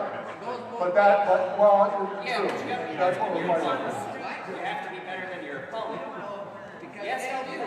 Okay. And I makes the whole world fly. All right, hold on. Let him finish his talk. Quiet. Let him finish his talk. Okay. So we're getting some important stuff here. So I know this is getting long, but I just want to get back on track again. As I told you, they set a record, I said 20, they set a record last year of 26 billion. Some of this stuff we went over. Now we go to the number 3, which is healthy, under SDG, it's called Healthy Sustainable. Now this is when they start going into your, remember what I said, they're gonna start monitoring your health, they're gonna start knowing how many shots you have, what shots you should get. They're gonna start monitoring you at the SDG You didn't have to level. carry her around. So, and outbreaks of 17 cases of multi-drug resistant, just in Minnesota. We have 17 cases that the drugs do not work on in Minnesota. Now, I just took a clip of Minnesota, so I wanted you to see this.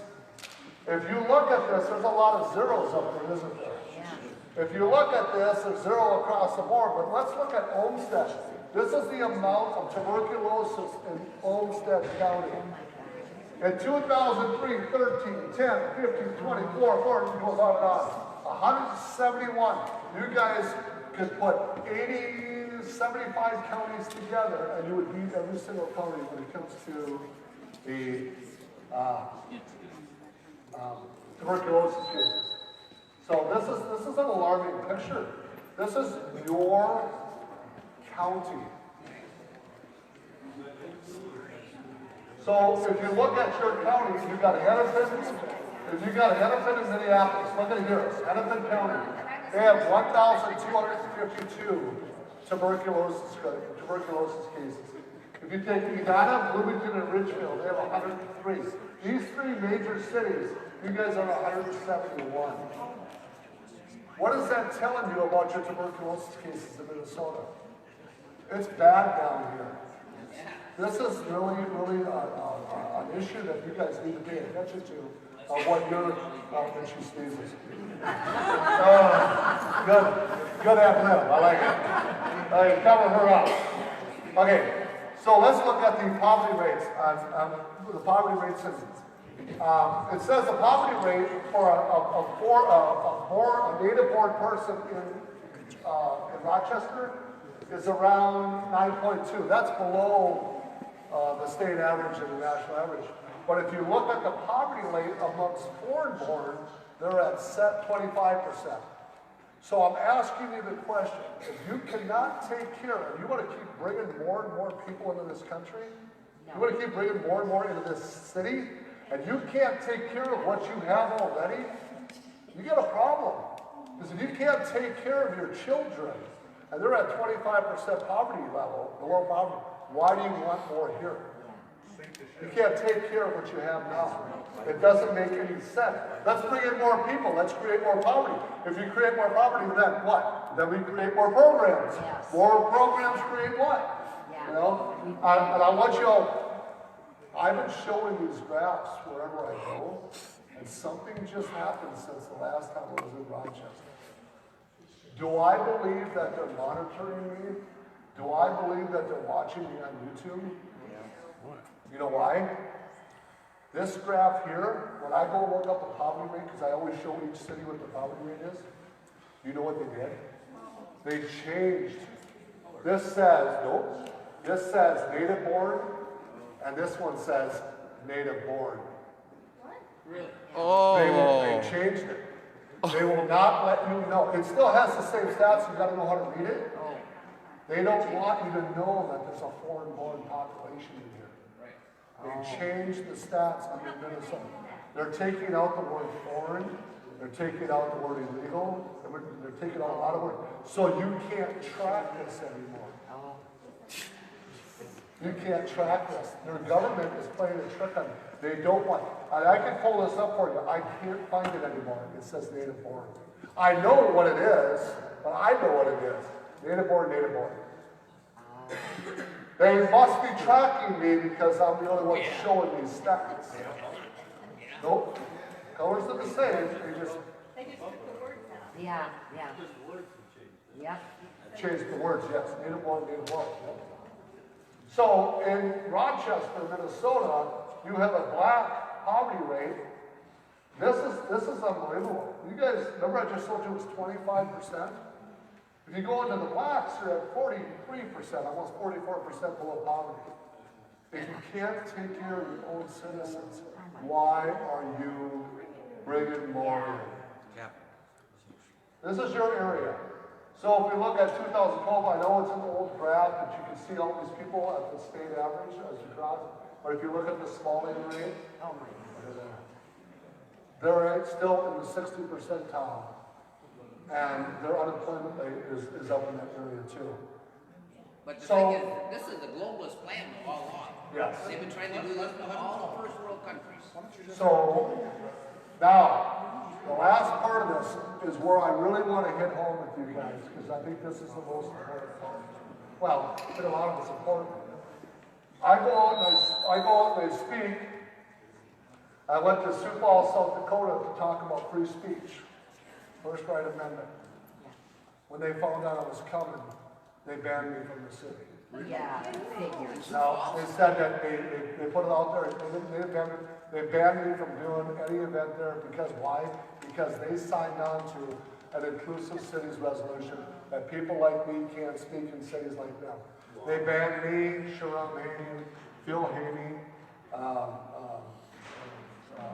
Jim Simpson, all of us were banned at once. We are not allowed to speak in certain cities, they will ban us. Free speech is now being taken away. They are monitoring me on YouTube.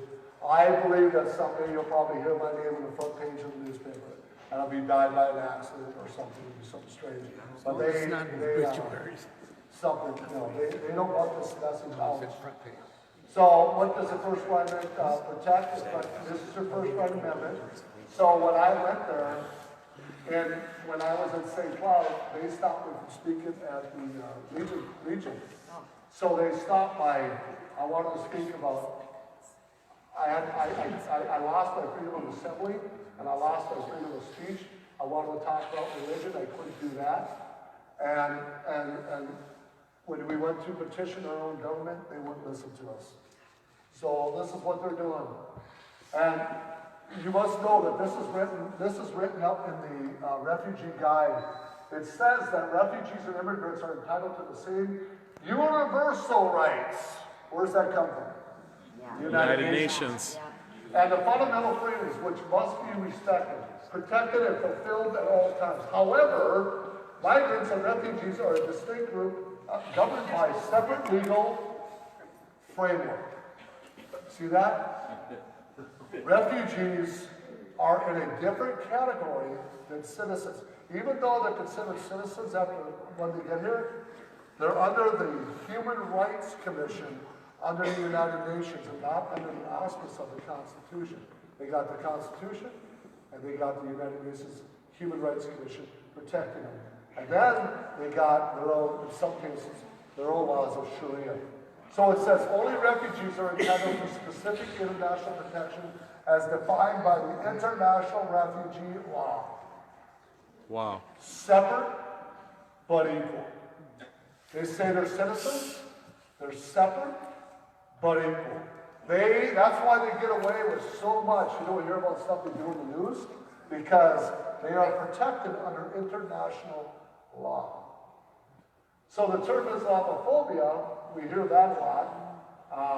And I like the ending of this. It says a term of abuse invented in the early 1980s. And they did. They invented this in England in the 1980s. A guy, I think his name is Tom Phillips, if I remember right. He wished he never would have coined that phrase. But he said the International Institute of Islamic Thought, IIIT. Where does that come from? Sharia. The explanatory memorandum, the IIIT, is on the Holy Land File Charter. They're another one of the unindicted co-conspirators along with CARE. Did you know that? This is an unindicted co-conspirator. They're the ones out of Herndon, Virginia. They're the ones who created the word in America to stifle your First Right Amendment. It was used as a weapon to stifle your free speech, to subvert the Muslim Brotherhood, to characterize as a phobia, irrational fear of hatred, what is actually a sane, justified, and moral correct response to the evil that Islam is. And I believe that. So, under the international law in 2007, you guys aren't going to like this too much, but under the Human Rights Commission, everybody is considered an individual. You're considered an individual as a man, a woman, if you're gay, straight, if you're whatever. You're all considered individuals. In 2008, the United States General adopted a resolution combating defamation of religion by 108 to 51 with 25 abstentions. The resolution expressed deep concerns about the negative stereotype of religion and manifestations of intolerance and discrimination in matters of religion and belief. But the only religion mentioned by name is Islam. So it says, what this resolution did in effect was give Islam the right of human status. 1.8 million people are considered one now as an individual. If I insult one, I insult. If I insult one gay person, I only insult him. Or one white person. If you insult one, that's why they're coming at you, that you cannot, your Islamic, your speech is being taken away from you under international law because Islam is considered one as a whole of 1.8 million. This should be very alarming to every one of you because this is passed and the European Council tried to stop this and they were outvoted by. Is it the United States and can it apply here? What do you guys think? We got the First Right Amendment. We got the freedom of speech. But you can't speak in South Dakota. Yeah, but that's the city, right? But under the Constitution, I have the First Right Amendment, correct? Right. So, in 2005, and we're going to push up to 2011, Hillary Clinton goes to a closed-door meeting, and I wish I had the video. We don't have Wi-Fi. It's a 4-minute video. You guys can look this up, Hillary Clinton and the United Nations 1618. She signed on to a resolution 1618, defamation of religion. She was in a closed-door meeting with Exonaglu, that's this guy right here, and a closed-door meeting, the head of Turkey, Ahmedin Exonaglu, the head of the OIC, closed-door meeting. She came out of that saying, I don't want to bring this to the United States because it's going to destroy the First Right Amendment. She goes into a closed-door meeting. She signs on to United Nations Resolution 1618. She brings it back to the United States. Remember, it cannot pass, right? It's in violation of the First Right Amendment. Yeah. So what do? They backdoor it, don't they? In 2015, day after Christmas, over 100 Democrats signed on to House Resolution 569. The defamation of anybody who says anything towards Islam can be fined or thrown in jail. Over 100 Democrats signed on to that resolution in 2011. This was my video I can't get. So it says, now, if you look at defamation, it says that if you blaspheme Islam under the 5 levels of jurisprudence under Islamic school of thought, and these are the schools of scholar, it says that if anybody blasphemes religion, there to be a death sentence. So in most countries that have Sharia, if you say I hate Islam, it is a death sentence at all levels of Islam. This is in the religion, this is obligatory. So if they got Sharia law here, this is obligatory. You will be killed or subjugated until you convert or repent. So this is there. So under Hanbali, Shafi, Malaki, all of them, so the death sentence says the punishment is death. International law, they got voted in as a human rights as one individual. Do not blaspheme. So we're still in America. Does Hillary Clinton get what she wants? Well, Hillary Clinton did, and it says, but her conference announced immediately to reignited OIC's demands for the West to punish. The OIC, Organization for Islamic Cooperation, 57 heads of state, the largest bloc of the United Nations. When Obama said, do you remember this? I went to 57 states. Yep. And everybody laughed and said, he's a Harvard graduate, he's 57 states. He wasn't talking about 57 states, he was talking about 57 heads of state, which is the Organization of Islamic Cooperation. He went to them, and nobody caught that. It says that she brought that over here, but 569, the Islamic verse is 533 and 3357, the blasphemy laws.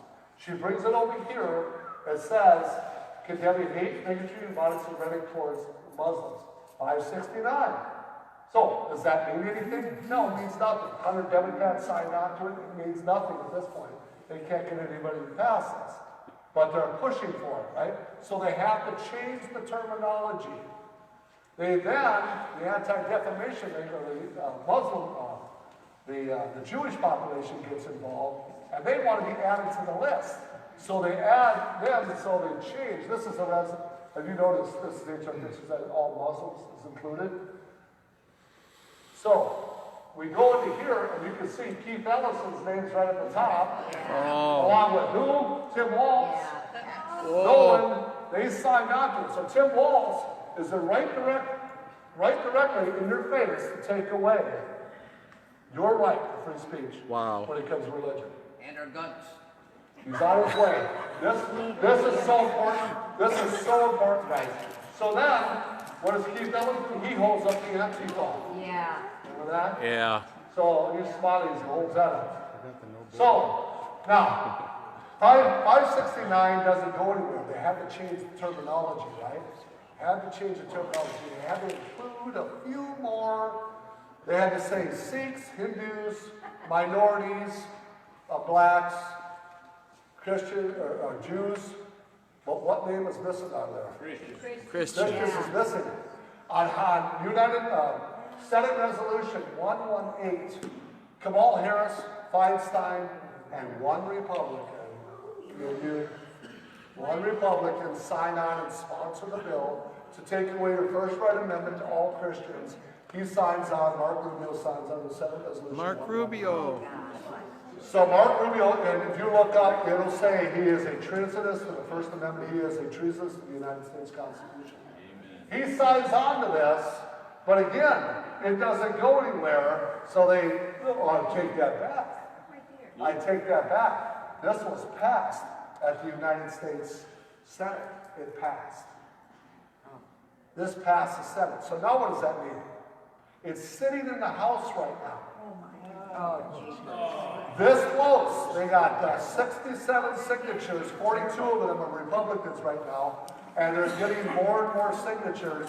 They just reignited it in March of this year. They brought it back up, and they didn't table it, brought it back up. If this passes, House Resolution 257, this is Mark Rubio, he passes this. Oh, and what's really interesting about 118 before I go to 257, who wrote 569?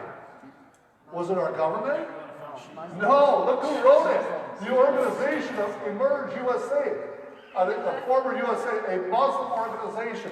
Two Muslim organizations wrote United States Resolution 118. Two Muslim organizations wrote Senate Resolution 118. They weren't your politicians that wrote it. They wrote that. And these senators, look at, they signed on it. They were excited that that happened. They elated. They cheered Feinstein and Rubio for what they did. They commemorated their hard work. So, did your politicians write this? No, they didn't write that. 257. So now it goes to the House. Now it's sitting in the House with about 67 signatures. And they're gaining more and more signatures as time goes on.